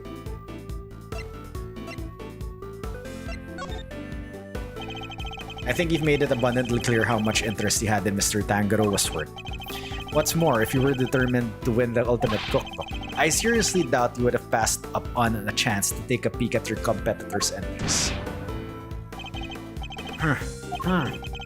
I had plenty of chances throughout the contest to see and sample my rivals' work, you know? But each time I did, nothing seemed to have any flavor. Must have been nerves or something. Oh, nothing Mr. Gusto tasted had any flavor. That seemed like it could be an important clue. You had COVID, didn't you? Could you tell me the name of the disease your son suffered from?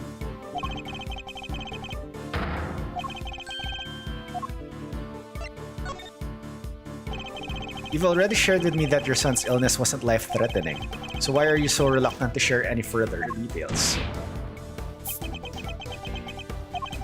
It may not have been life-threatening, but that doesn't mean it hadn't been life-altering.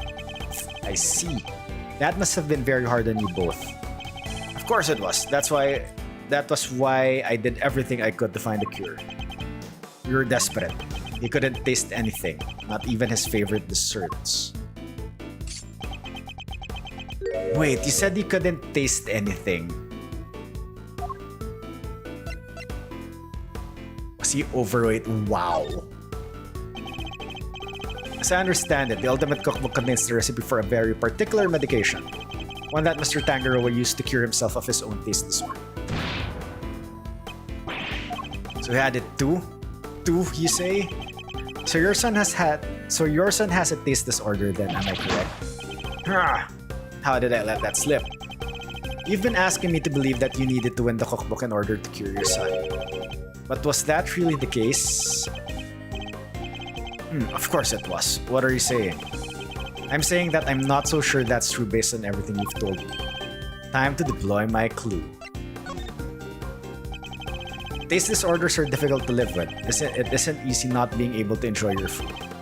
You should know, after all, you just told me you'd experienced something like that during the contest.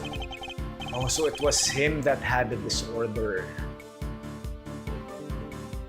You said that nothing you sampled had any flavor, those are your words correct, which would seem to suggest that you were suffering from a taste disorder. Confectioner without a sense of taste, not exactly ideal. Are you sure it wasn't actually your own condition you were seeking a cure for, Mr. Gusto? I've had enough of your speculations. I managed just fine in that contest, made all my own entries, no problems.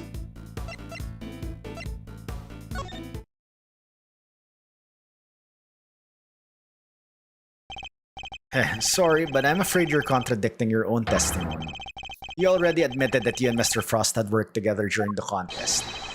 It's too lame to claim you did it all on your own now.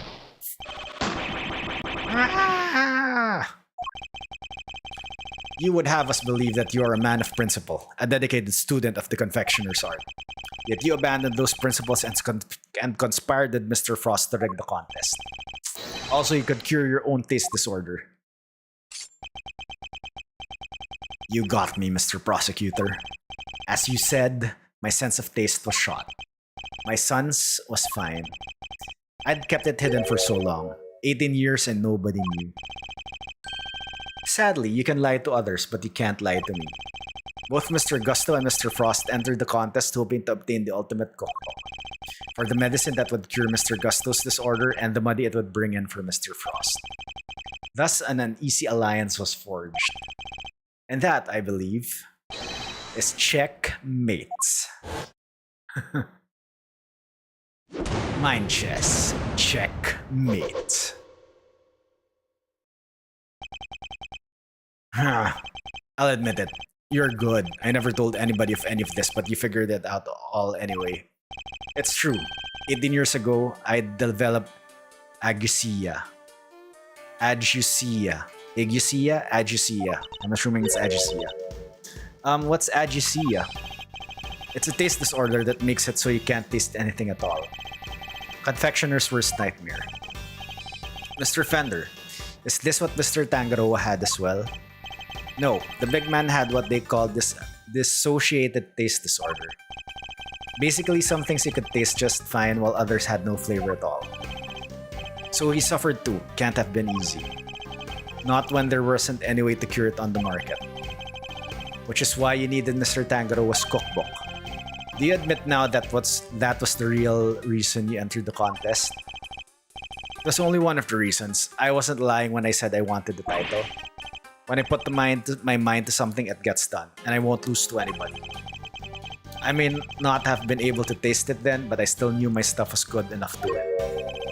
Oh, so you went into the final thinking you stood a good chance of winning? Of course.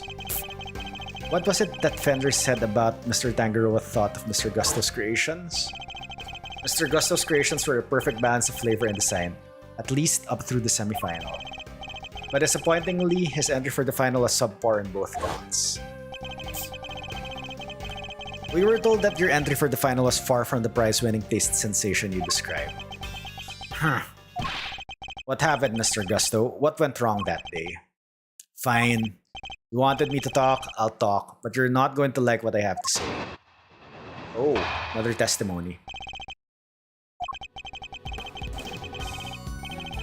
Frost and I were working together right up through the semifinal. I handled the flavor, he did the designing. But I wanted to face Tangaroa in the final on my own. No help, just me and my skills. So I helped Frost with the sentry, but mine, I did it alone.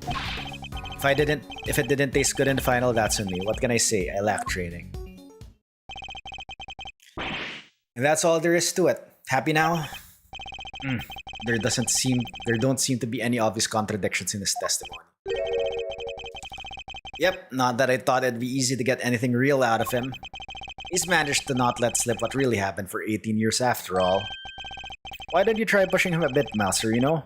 See if you can't shake something loose. I think I just might have to do. I think I just might have to, Fender. Okay, I think it's all pressing this time. Hold it! Ross was in charge of designing the work you both submitted while you handled the taste. Yeah, he was a sculptor, a craftsman, and his sense of design was second to none. But he was clueless about confectionery, which is where I came in. We each did what the other couldn't. And boy did you not have an eye for aesthetics, not even for the simple stuff. Huh.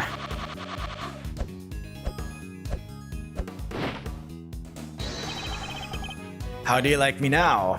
Huh? The national symbol of Zengfa. Oh yeah, it's a phoenix. That's awesome. I'll say, pretty different to the stuff you were pumping out 18 years ago. Hahaha. Behold the fruits of my training. I've dedicated my whole life to my craft. But back then, we both needed each other's helps, so we joined hands until the final. But I wanted to face Tangaroa in the final on my own. No help, just me and my skills. You were serious about winning the title then? Of course, the art of confectionery is my life. Why wouldn't I have wanted to be crowned the greatest? But I still had a lot to learn back then. Guess it's no surprise my work wasn't up to scratch. But the title wasn't the only thing you wanted. There was the cookbook too. And you wanted the book even more than you wanted the title. Isn't that right, Mr. Gusto? Huh. Overruled. Mr. Edgeworth, you are badgering a witness who is still suffering the effects of today's attack. I cannot allow this harassment to continue. I understand, Your Honor, but you need not answer that vile prosecutor's question. But please, do continue your testimony in your own time. Hold it! So you're saying Mr. Frost didn't help you at all? But he'd help you up until then, correct? It's a bit strange for him to stop so late in the contest, no? Strange or not, it's the truth. Could be he had his reasons too. I wouldn't know. If he's lying, it's going to be a headache to prove. 18 years is a long time. Not unless that gizmo of yours has a built-in lie detector, okay? If it did, I'd have stolen the show from Mr. Edgeworth long before now. Don't worry, Fender. I can tell when he's lying. No doohickeys assistance required. Please, Mr. Gusto, continue your testimony. If it didn't taste good in the final, that's on me. What can I say? I lack training. But you said you also lack the sense of taste, right? And yet I heard that your creations prior to the final were scored highly for their flavor. So what went wrong? Was there some kind of cooking accident on that day? No, nothing like that. It was, I told you, I had a taste disorder. My sense of taste failed me. It's as simple as that. But Mr. Frost's entry was complimented on its flavor. Your sense of taste hadn't failed you then. Did something happen overnight? I don't think he's going to spill any more beans, Mr. Edgeworth. And perhaps I should ask him about something else.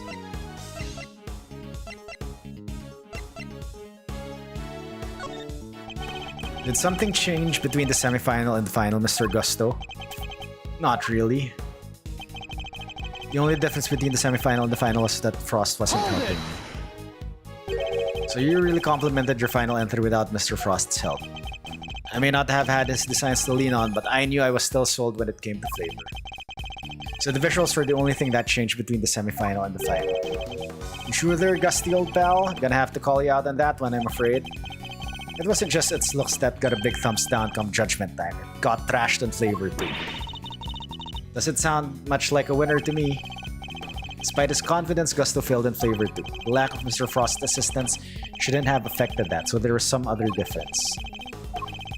Keep unraveling it is finally in my grasp. I just need to remember everything Fender told me about what he and my father discovered.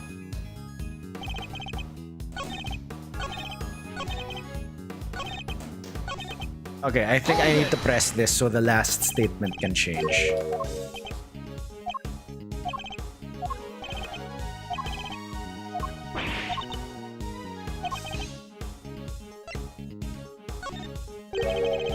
You knew Mr. Frost from before the contest, correct? You remembered, I see. My son and Frost used to go to elementary school together. Hold it! It was no coincidence that you both entered the contest, correct? Yeah, I heard about it first, then I told Frost. I knew he'd be interested. He was always short of cash for his sculptures.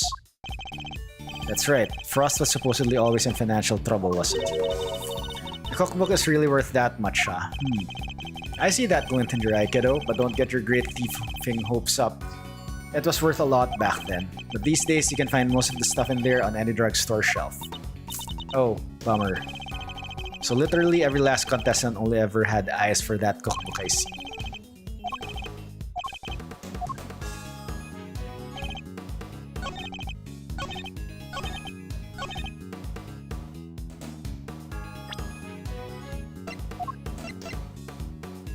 Objection!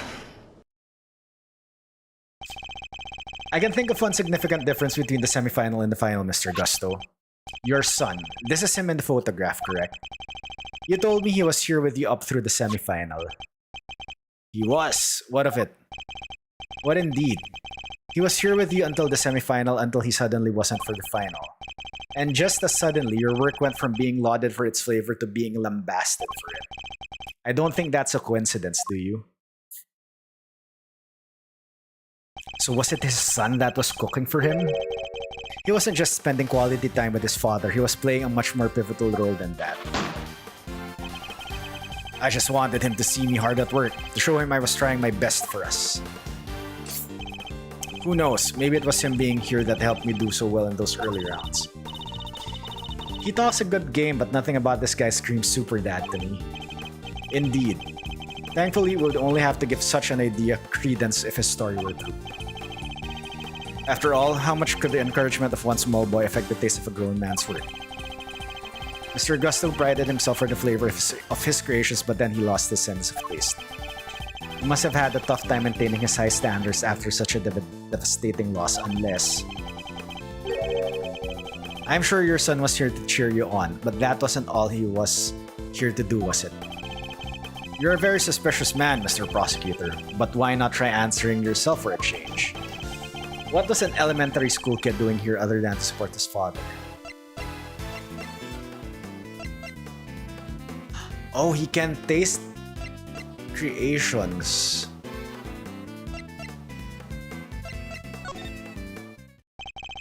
Your son knew the taste of your work pretty well, I imagine, Mr. Gusto. He was my biggest fan, of course he knew it. In which case, he would have been a good judge of whether something tasted on brand, so to speak, no? What are you implying? You already told us that you were suffering from a taste disorder.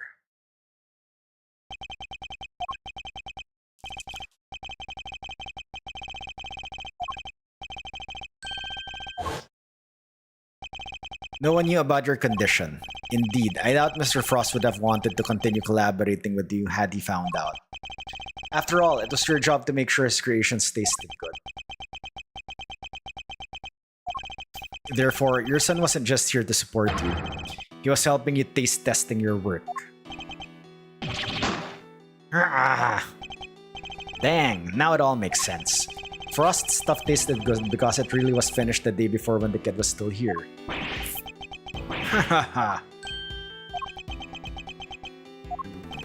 You have a vivid imagination, Mr. Prosecutor. But do you seriously think I just trust the kid to tell me how to adjust the taste of my masterpieces? I have some pride, you know, even back then. Did you now? My designs may not have been much to write home about back then, but I always knew my work tasted better than anybody else's. You think I'd risk everything by putting my reputation in the hands of a child? This is just mere speculation. That's all it is. In that case, I ask to speak with your son this instant. Let's see how much of your story he can corroborate. Haha. Sadly for you, my son is no longer my concern. What? As soon as I got my sense of taste back, I went straight to Zengfa to start my training. And cut off all ties with the kid for good. Wow, you abandoned your kid. You abandoned your own child. And that ain't the half of it. No one knows where he is, even now. The cops have looked all over for him, but no dice. So, still think you can prove your asinine theory? I'd like to see you try. You think I care about anything besides confectionery? Think again. I got my sense of taste back. What need do I have for a son? Wow, ouch, that hurts. Silence in the courtroom. While Mr. Gusto's words and actions may demonstrate a certain lack of humanity on his part, the goddess of justice cannot judge him for that. Therefore, Mr. Edgeworth, I believe it is time for you to admit defeat. Yeah, give up. 18 years is a long time for anything to surface now, proof or otherwise. Mr. Edgeworth, we have to do something. If we don't, the truth might be lost forever. Where are you, Detective Gumshoe?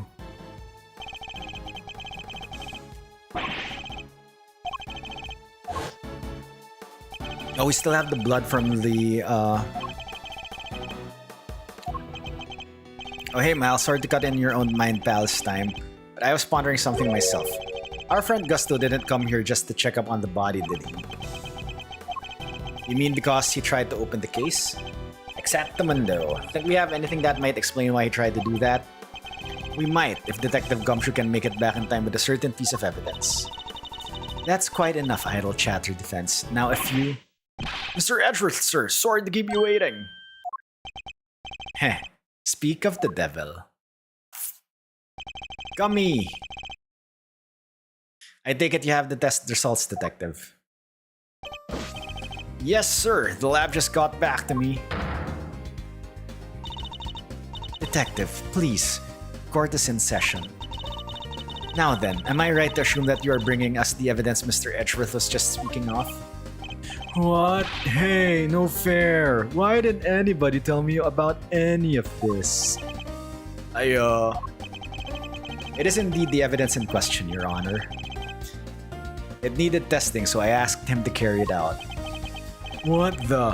Why is everybody always helping you? I'm supposed to be the one in charge here. Mr. Winner, I'm sorry I didn't involve you, but this is important. Can we at least hear what the detective has to say? Well, alright. So Detective Gumshoe, what did the tests have to tell us? You're not gonna believe this, but the owner of the blood we found in the liquid at the bottom of the Gemini case is Carmelo Gusto, the victim of the poison gas attack. What are you talking about? Thank you, Detective. You've been very helpful. Well, it looks like my suspicions were correct.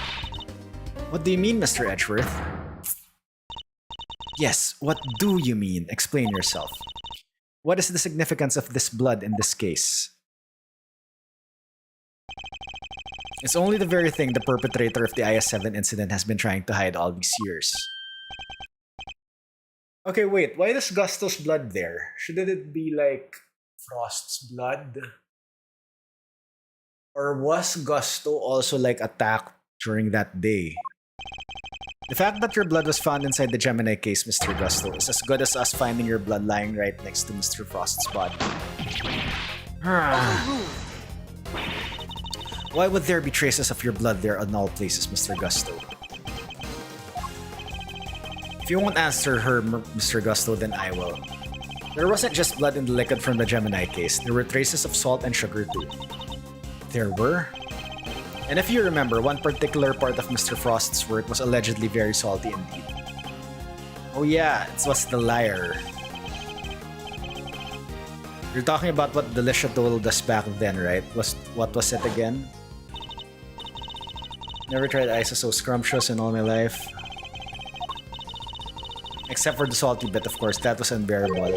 The salty bit, it's the other photo you've got there. The harpy thing. Gemini's liar. Yes, the lyre, and the only lyre that tasted as if it had been flavored with salt. There were no traces of salt anywhere else in Mr. Frost's engine. Very interesting. Then perhaps you can tell us, Mr. Edgeworth. Where did the salt and the lyre come from?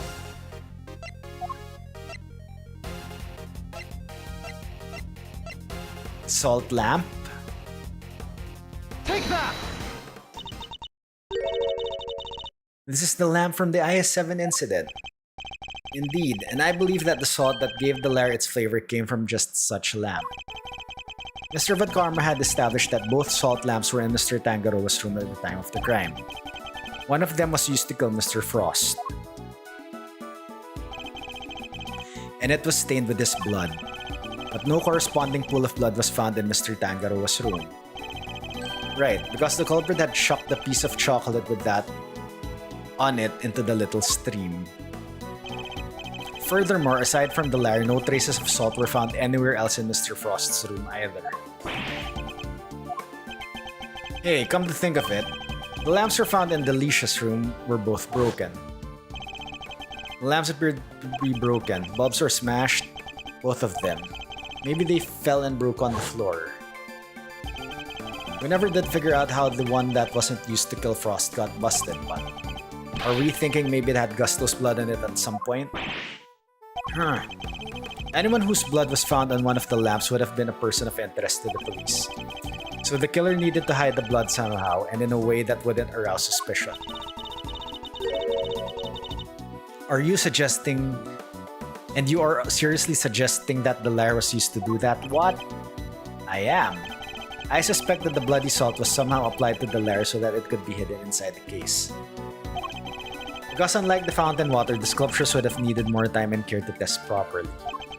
And so he waited and waited for his chance to dispose of the lyre undetected. Then, the reason he's here today is 18 years ago, Mr. Frost's body and the evidence pointing to his killer were taken away together. This of course was not part of the perpetrator's plan, and thus a new dilemma arose. How could he be sure that neither Frost's body nor the evidence wouldn't be discovered someday? So back he comes 18 years later, sneaking in bright and early to try to cover his tracks. Well, Mr. Gusto, are you finally ready to admit it? That you are the one responsible for the IS-7 incident? Mr. Gusto, it's all because of you that Samson... Yeah, is this a breakdown? It's not a breakdown. Gusto. So I finally got caught, huh? All these years later? Nobody came close back then, not even the big shot prosecutor or the attorney. That's some impressive work, Mr. Prosecutor. I have to hand it to you. You admit it then, that you murdered Artie Frost? Yeah, sure I do. I did it. I killed him. But he only had himself to blame. What do you mean by that? He agreed to help me. We were supposed to help each other so that one of us could win. And whoever won was supposed to let the other use the cookbook. But on the day of the final, the rat finally showed his true colors. Seriously, Frost, we had a deal. Sorry, I'm not helping you in the final. Our little agreement is over, Gusto. But I helped you. I spent all the day yesterday making the ice for your pieces. Did you? And you can prove that, I suppose. What do you... Wait, you were planning to betray me right from the start for it. After Frost double-crossed me, I had to make my piece for the final by myself. And like you said, my son wasn't there, so I didn't have any help with the flavor either. So much for the pride you claim to have in your ability to make delicious desserts. Go ahead and judge. You have no idea what it was like for someone like me to lose my sense of taste. I gave up everything to become the best. Everything. I take pride in that. Something someone like you could never understand. You're right, I don't understand. Do you take pride in the fact that you resorted to murder? Or that you abandoned your own son? Why would I want to understand someone who could do such things? A man can't afford to rely on other people. I learned that the hard way 18 years ago. My son never showed up on the day of the final. And in hindsight, I wouldn't be surprised if Frost was the reason why. So Frost kidnapped his son? What exactly happened to your son? How am I supposed to know? I told you, he's none of my concern anymore. And according to you guys, nobody knows where he is now either. And you don't care? You're horrible. So with his disappearance, so too went your chances of winning, correct? Yeah, I had to find another way of getting my hands on that book. That's when inspiration struck. I decided to skip afternoon tea and snuck into Tangaroa's room. Should have been so easy. All I had to do was photograph the formulas I needed and get out of here. But then Frost showed up.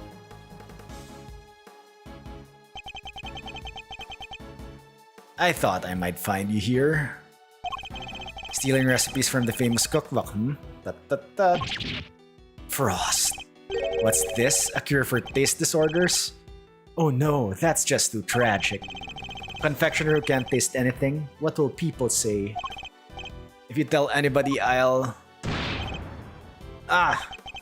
You'll what? You can't even hit me, you miserable worm. Why, you... Frost shoved me hard when I went to punch him, knocked me clean off my feet. I crashed into one of the lamps, must have been when my blood got on it. So Mr. Frost wasn't the first to get hurt. When it was all over, I realized I had to get rid of that blood somehow, so I scraped off all the bloody bits. I dissolved those salt shavings in some flavored ice mixture and brushed it all over the harp. Oh. And that's how you made the evidence linking you to the murder vanished. Frost was going to blackmail me. He would have made me give him money to keep quiet about my condition. So you decided you had to kill him. Yeah, I guess I did. Why would I let him live? Would you want someone holding something like that over your head? Besides, he's the one who drew first blood. Makes for a solid case of self-defense, don't you think? So that was the impetus behind it all. Anyway, I initially took the lamp to Frost's room. Went straight there once I'd figured out how I was going to hide the bloody part. Inspired by all the ice sculpting tools lying about the place, I guess. You're not as dumb as you pretend to be. Yeah, I figured I could use them to chip it off and grind it up. Once that was done, painting the stuff all over the harp was easy. But why Samson? Why did you have to frame him? I never meant for the cops to pin it on him. That was your fault, you and the rest of them. Why do you think I went to the trouble of placing the lamps and cloths back in Scone's room? There's only one reason to plant the murder weapon in the room of another contestant. And that's to cast suspicion on that person. What? You tried to frame me, Gusty Pants? Yeah. But why? But why poor old me? I respected Tangaroa. He was the best, a true champion. I would never have wanted him to take the fall. But you're a fraud. Your work wasn't even real. You had no respect for our craft at all. You deserve to be punished for what you did. Oh, Gusty, how could you? And had you refrained from eating Tangaroa's work, Frost's body wouldn't have been found. My plan was to wait until Tangaroa was judging your room. That's when I'd sneak in the corpse to Frost's room and freeze it. But thanks to you, Bound here found it before I had a chance to retrieve it. I don't understand. Why did you need to freeze his body at all? Why indeed? Mr. Edgeworth, surely you must know. Why did Mr. Gusto needed to freeze Mr. Frost's body? Of course, to obscure the time of death. Mr. Gusto needed to freeze Mr. Frost's body in order to obscure the time of death. If they determined that the murder occurred during afternoon tea, he would have been an obvious suspect. Bingo. Freezing Frost's body wasn't simple. Preparing everything took time. So I decided to put his body in the chest in Tangaroa's room while I got everything ready in Frost's. At that time, it seemed like the perfect hiding place. Never counted on some gluttonous pharmacist showing up and making the whole ship collapse. I still don't get it though. Why disguise the body as an ice sculpture at all? The sooner it was found, the smaller the effect of freezing it would have had on masking the time of death. Therefore, he needed to disguise it, at least until it had fully frozen. How awful. Using Mr. Frost's own work to help you cover up the truth behind his murder. Ironically, Tangaroa would have been just fine if the body hadn't been found before I got it out of his room. If only things had gone to plan, he wouldn't even have been arrested, let alone convicted. You mean it was my fault, everything that happened to Samson? It was all because I found the body. Don't let him get inside your head, Judes. None of this is your fault. If it wasn't Samson, it would have been Delicia instead. She would have been the one they arrested. Either way, there's only one person to blame here, and that's Gusto. It didn't help that the initial detective was so bad at his job either. He never even told the prosecutor that the body had vanished. So then, Mr. Von Karma had unwittingly placed Mr. Tangaroa under arrest in the absence of a body? I mean, I guess it would explain why he was so keen to wrap things up. Still, you'd think he'd notice something as big as that if he'd taken a look at a few reports, right? Not if someone had been deliberately distorting the facts of the case, though. Either way, it seems that Mr. Von Karma didn't know about the body until after the arrest had been made. But admitting that would have spoiled his perfect record, so he kept it to himself and proceeded to prosecute Mr. Tangaroa regardless. Can this really be true? You don't feel bad at all? Somebody spent 18 years in prison because of you? Haha. Sticks and stones, girly. Sticks and stones. What a jerk. I ought to arrest you right now, pal. I'm afraid I can't allow you to do that, detective. Hahaha. So you noticed, huh? Glad somebody did. The judge is right. You can't lay a finger on me. What? Why? You just confessed to murder. No idea, huh? Then I guess I better lay it out for you. Why you can't arrest me? Killed Frost 18 years ago.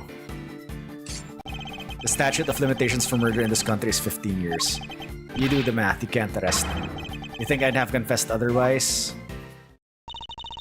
That's right, the statute of limitations is only 15 years. Is this really the end of the line, Mr. Edgeworth?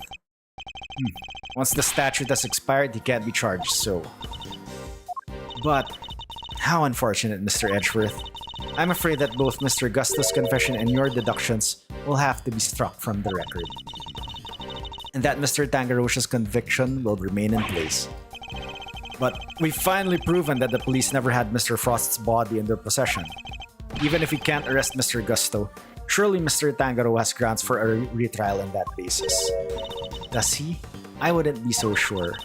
I'm afraid that the goddess's judgments are somewhat harder to overturn than you might imagine. So the committee means for the verdict from 18 years ago to stand no matter what. Hahaha. Bad luck, Mr. Prosecutor. There must be something we can do, something to bring Mr. Gusto down.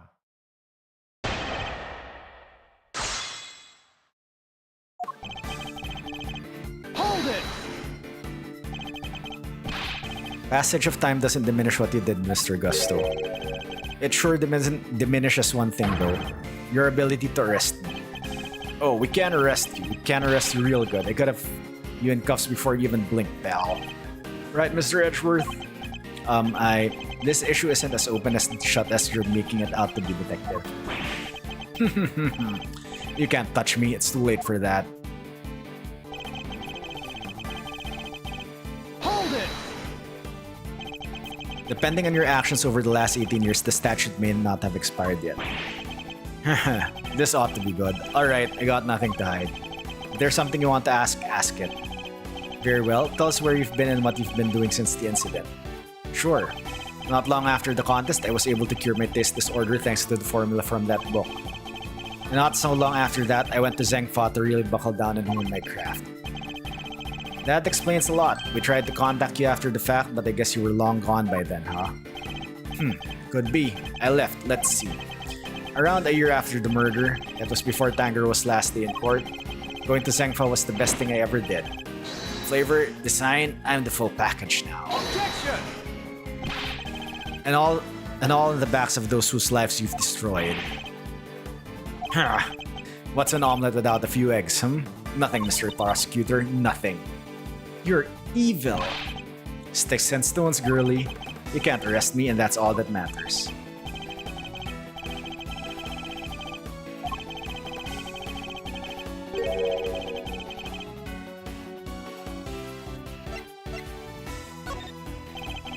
I'd like you to tell us more about your training in Zengfa if you don't mind.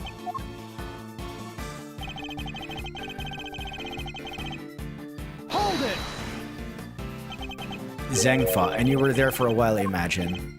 Yeah, I left for some time after the investigation had wrapped up. I've been meaning to go there and start my studies for a while. Thanks to the hard work I put in.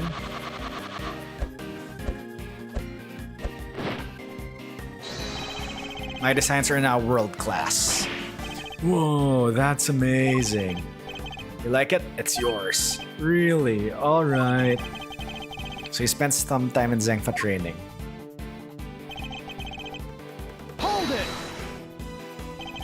Depending on your actions over the last 18 years... Objection!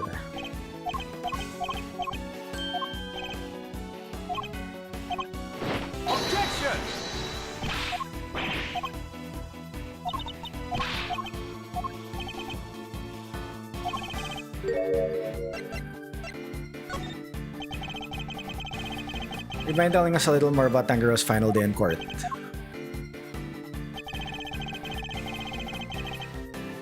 Hold it! And you weren't summoned as a witness at any point by the prosecution or the defense? I had more important things to do than worry about some court case.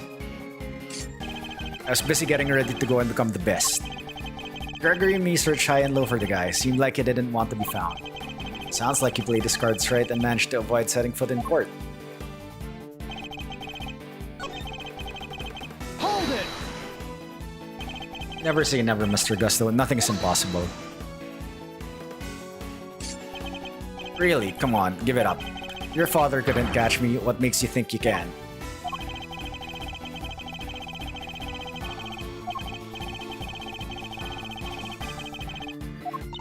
Don't listen to him, Mr. Edgeworth. He can't give up. Not now.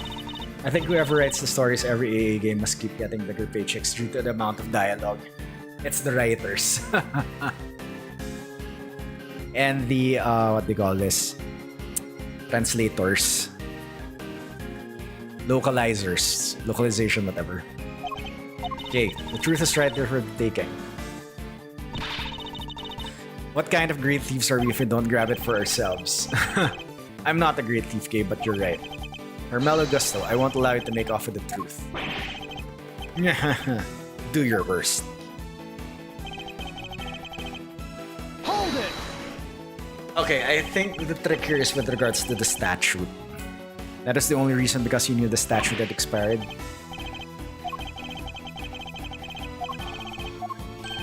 Because I'm finally the world's greatest confectioner, and pretty stuff like that only gets in the way of me and my craft.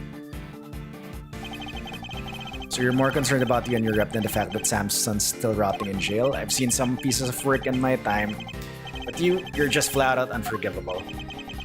Who cares about forgiveness? I did what I did. I don't need you to understand anything. Alright, Miles, it's official. Uncle Eddie is mad. That doesn't happen often. You're not the only one. But don't worry, he won't get away with this. Not if I can help it. Mr. Gusto is no ordinary opponent. He's gone 18 years without his crimes being exposed. Think, Mr. Edgeworth, there must be some way for us to arrest him. The guy's probably watched a few legal dramas before, but he's no lawyer, not like you and me. There's gotta be some loophole somewhere we can use. There's just gotta. That's right.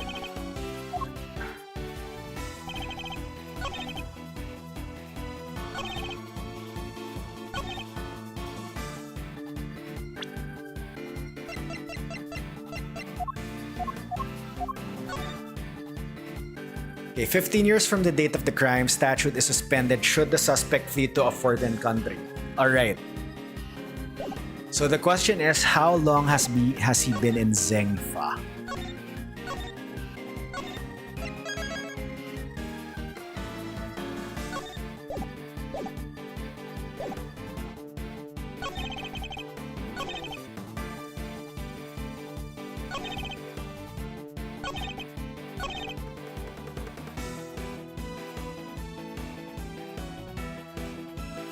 Hold it! Okay, I need to switch the statement back to Zengfa. Objection!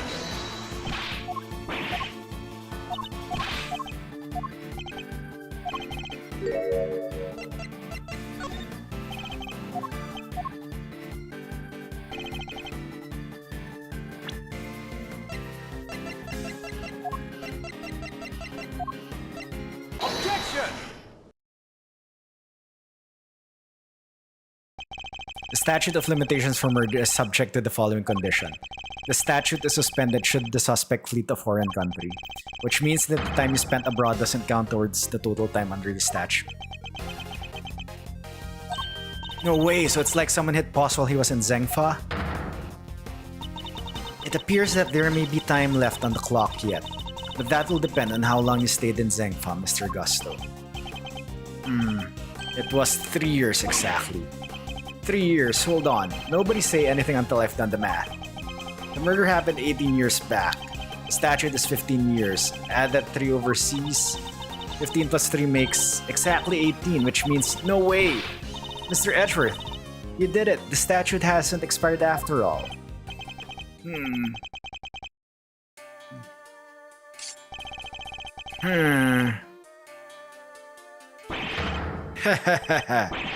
Bingo, 18 years exactly. Glad you worked it out for yourselves.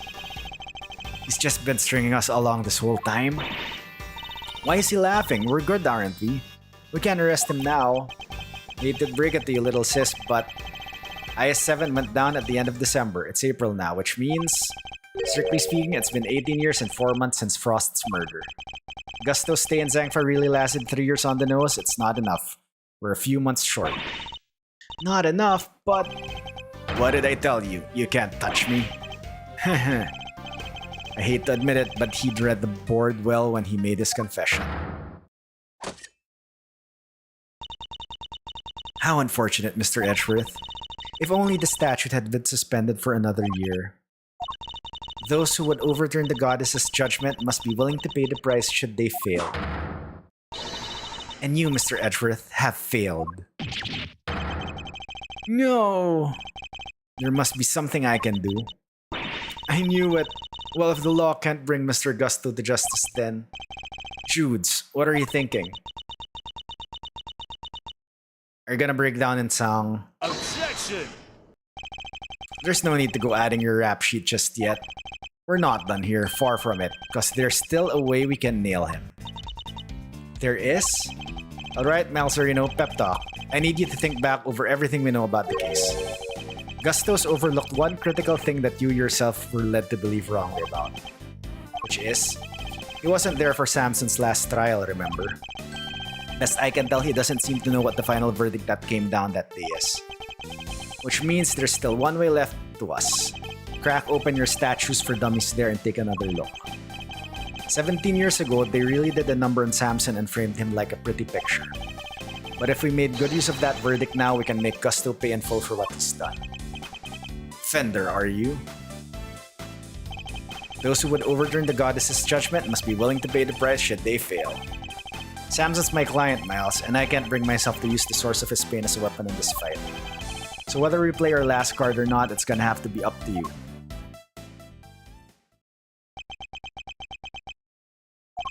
Bringing Mr. Gusto to justice can only happen if I use the outcome of that hard-fought trial. So, should I raise an objection and play that card or not?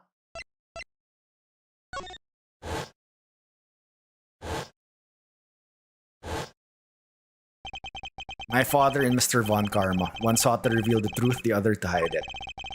I know which path I choose to follow, the one that seeks to reveal the truth. This court has reached its final verdict. The record will state that Mr. Gusto has been found not guilty on all counts. No, Your Honor. Mr. Carmelo Gusto is absolutely guilty, and I refuse to let him walk away. His crimes are too unspeakable to go unpunished. Do you mean to suggest that you have grounds upon which to call for his arrest? I do.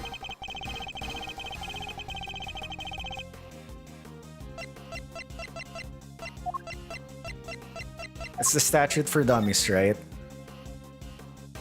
Statute is suspended should the suspect flee to a foreign country. The statute is suspended from the time of any accomplice's indictment to the end of their trial. Alright. So according to this, he was indicted as an accomplice. Convicted as an accomplice. So the original statute would have been 16 years. Plus the 3 where he left for Zengfa, which would make it 19 years. So the statute is still in effect.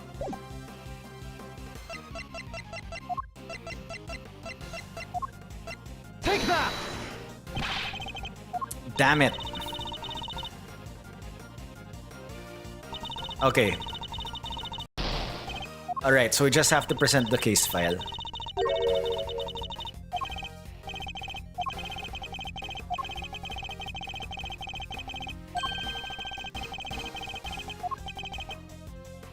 Take that! Very well. Is there a particular page of the IS-7 case file you would like us to refer?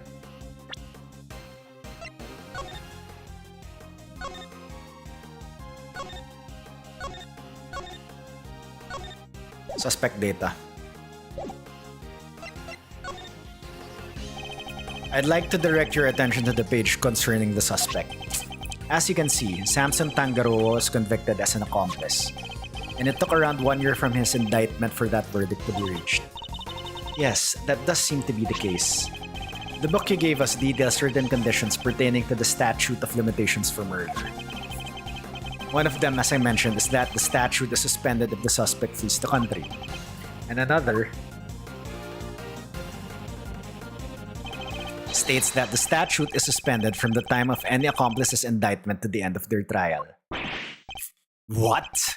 Tangaroa was convicted as an accomplice?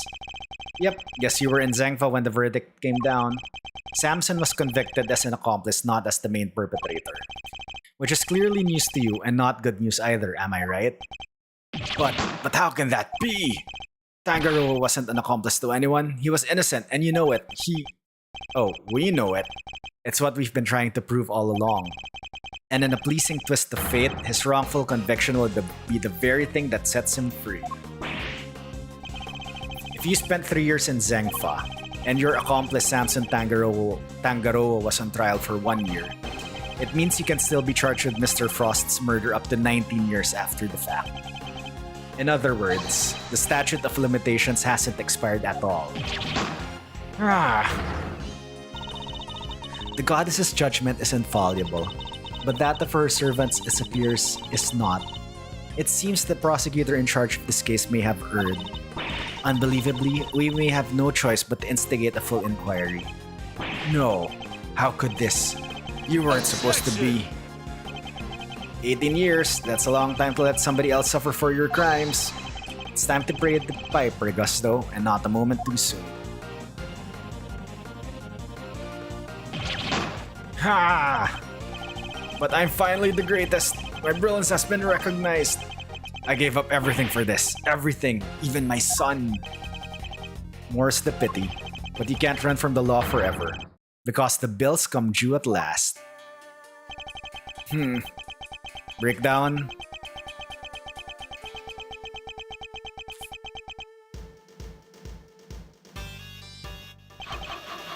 Breakdown.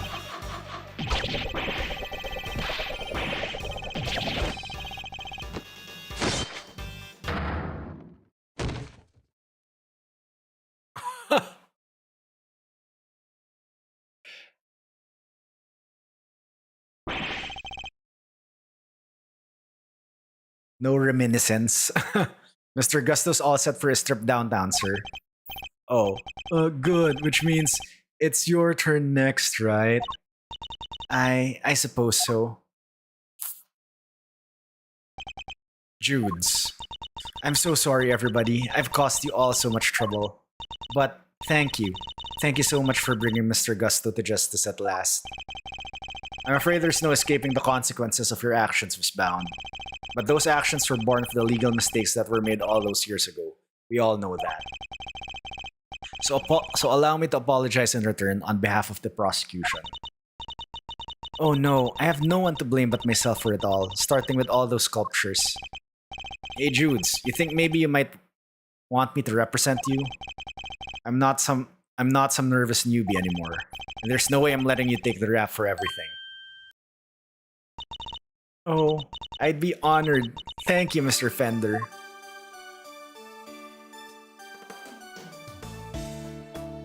Ah.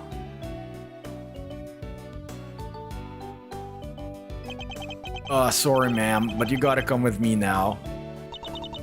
Of course. Are you gonna break down in song?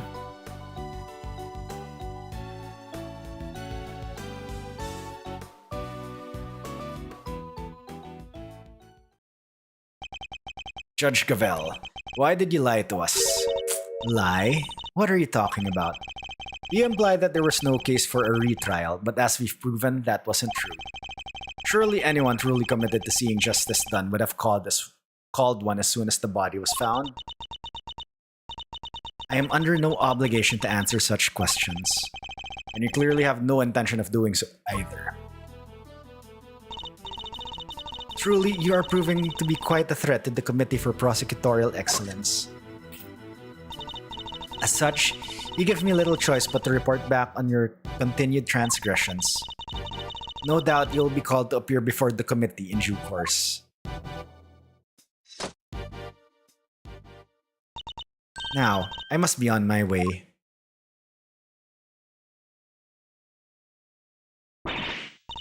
What the heck? And after you caught the real killer and everything? Isn't that what prosecutors are supposed to do? Regardless of how it may all play out, I will never regret what we accomplished here today. Mr. Edgeworth. Hey, Mr. Edgeworth. Yes? Why did you stick your nose in this case anyway? You weren't even on the job. My job is to bring the truth to light, Mr. Winner. Not only as a prosecutor, but as a person. I don't get it. I wouldn't expect you to understand, not as long as you believe that closing a case makes you a winner. That's going way over my head. I'm going home. Go home, you pompous brat. What was that all about? Eustace still has a lot to learn us all. Milesy Wilesy. I just wanted to say old Greggy Pegleg would have been proud of you today. Oh, look at me tearing up. That, and thanks for helping poor Sammy Poople. Of course. Hey Edgy, looks like you cleared everything up, huh? So, what happened exactly? I was kinda busy sketching. Wait, where did Judy and Verity go? Wow, you really weren't paying attention, were you? Though I am loath to admit it, Larry's sketches did come through for us on more than one occasion. Not that I'm about to tell him that. Quit it with the glaring, will ya? Whatever I did, I'm sorry. Calm down, Larry. I wasn't glaring at you. Heh, you totally were. You're just like your pop. He was a terrible liar too. He was? Listen, I'm gonna head out. Need to fill Samson in on what went down today. You wanna come with? Yes, of course. Great, then I'm coming too. April 2, 4:46 p.m. Detention Center. Visitor's room.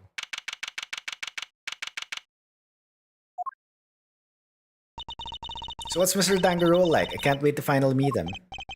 Oh, he's a real sweetheart. You'll love him. Even while locked up, he can't help but make all sorts of cookies and cakes for everyone. That's why 3 p.m. cake extravaganza is a thing for prisoners and guards alike. Really? That sounds awesome. You think there'll be any left for us to try? Didn't we find a few slices of chocolate cake in the prison the other day? Oh, that explains that. Could they have been some of Mr. Tangaroa's baked goods?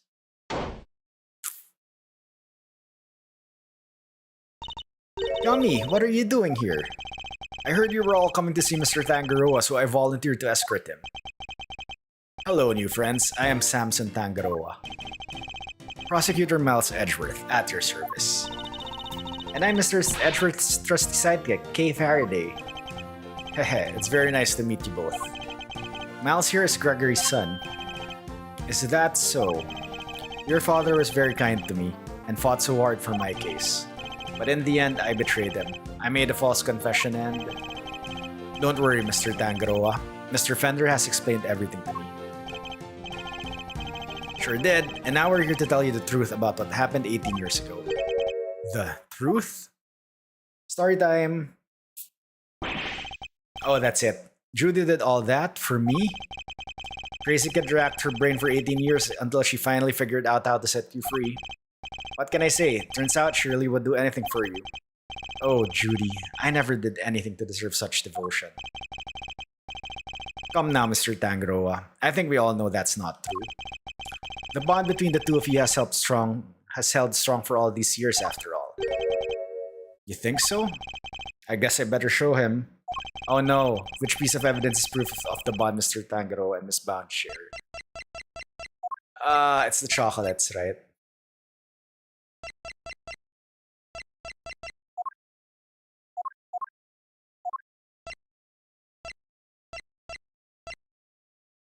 Take that! Those chocolates, Judy made them, didn't she? Yes, she did. They're super delicious and sweet. Miss Bound continued making them just as you thought her, even after that fateful day, so that there would be always something waiting for you when you finally came home. Judy. Ah. I bet they're beyond super sweet then, aren't they? Very much so, I'm afraid. I only wish we could hand them to you. Don't worry, sir. I'll make sure he gets them later. Which would be a clear breach of prison policy. Not that I have the authority now to stop him anyway. Thank you very much. You know, Detective, something about you reminds me of Detective Bad.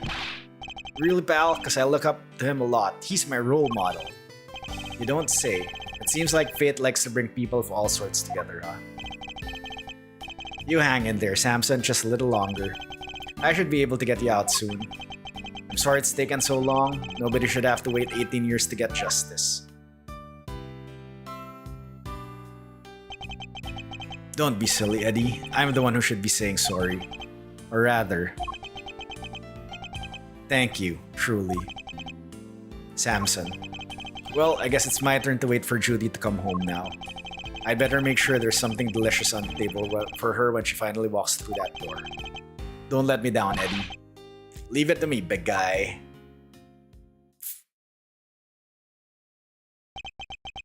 The IS-7 incident. It's been 18 long years, but this case we'd inherited from my father is finally coming to a close.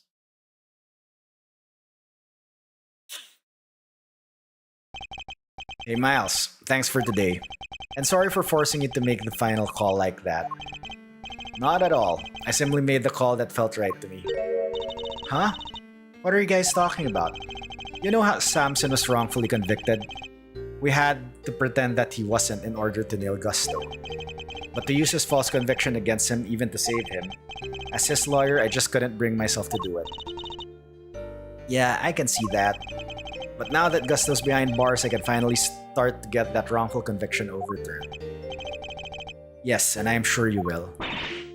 Wait a minute, does this mean that even if you were only doing what's right, if the false conviction had been overturned before today, Mr. Gusto would have gotten away scot-free? Yep. It's what we folks in the trade like to call a legal contradiction. The law is far from perfect because of things like legal contradictions, right? Yeah, but you never know. Things might change. The law's always evolving, just like us humans. Your Uncle Eddie and Miles Arino included, am I right? Potential for growth and change in people and the law, huh? So, Miles, are you going to keep fighting crime as a prosecutor or help people as an attorney? Something tells me you've got a big decision ahead of you. Only you can answer. I know. Well, let's just say I won't complain if you show up at the office one day. And on that note, it's time for me to skedaddle. I owe you big time, and I always repay my debts, but for now... Thanks again for today. I mean it. Toodles. Did he seem kind of in a hurry to get out of here to you? He did. And honestly speaking, I'm the one who owes him a debt of gratitude. After all, he gave me the chance to reckon with my father's final case. When I was a boy, all I'd ever dreamed of was becoming an attorney like my father. But then, during my time with Mr. Von Karma, I learned the way of the prosecutor instead. Eventually, with the help of some good friends, I found my own voice and a new way to live. But now my career as a prosecutor is at risk of being taken away from me. It may be time to take another long, hard look at how I want to live my life, whether I like it or not. The end. Oh, April 2, Edgeworth and Co. Law Offices. Hey Gregory, sorry for reporting in so late. May have taken 18 years, but we're finally in a position to prove Samson's innocence. All thanks to your boy Miles. Couldn't have done it without him. You should have seen him. The way he fought for the truth gave me chills. It was like I was watching you. Oh, look. I know I'm not half the attorney you were, but those guiding principles you tried to instill in me, I like to think I'm embodying them now as I carry on your legacy. Here's hoping. Oh, your boy will be joining me in that soon. But we all know it's not the case. Am I going to fight crime as a prosecutor? What's the right answer? Which path should I choose?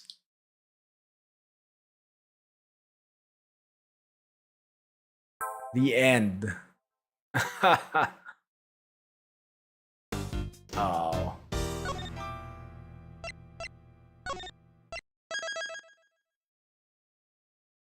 Turnabout Forsaken is episode 4. Oh god.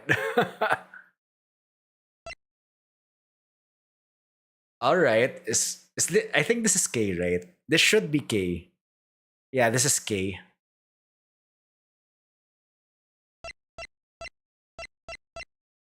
Yeah, this is K. Alright.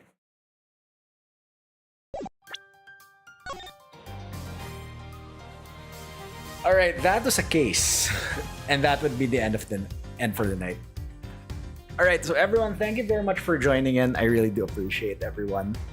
Punisher, if you are still here, thank you so much for the raid. I really appreciate it. Alright, as for schedules tomorrow, I will be off. Nico 6 backseats with Mass. Mass. No. It's late here. I have to get going. Anyway, how are you doing, Nico? Good to see you. Anyway, everyone, thank you very much for joining in. I really do appreciate it. Yeah, as for schedules tomorrow, I will be off.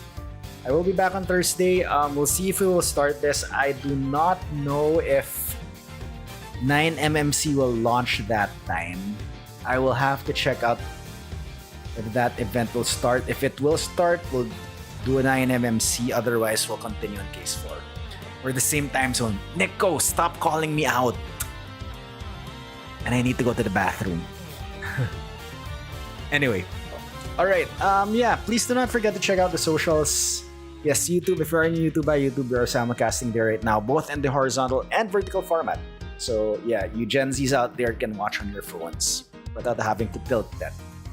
And yeah, please check out the TikTok, Blue Sky, and the Discord as well. Alright, if you're new here and you enjoy content like this, consider giving the channel a follow so you can get informed when I go live the next time. Alright, let us find someone to raid. Who is on tonight? I have an idea of who to raid, but...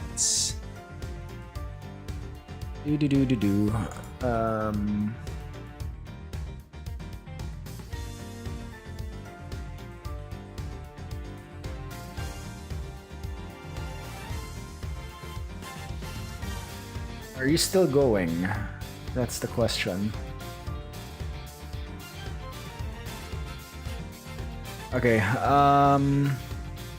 know what? We read Muz. Thanks for the stream, Hoya. No worries.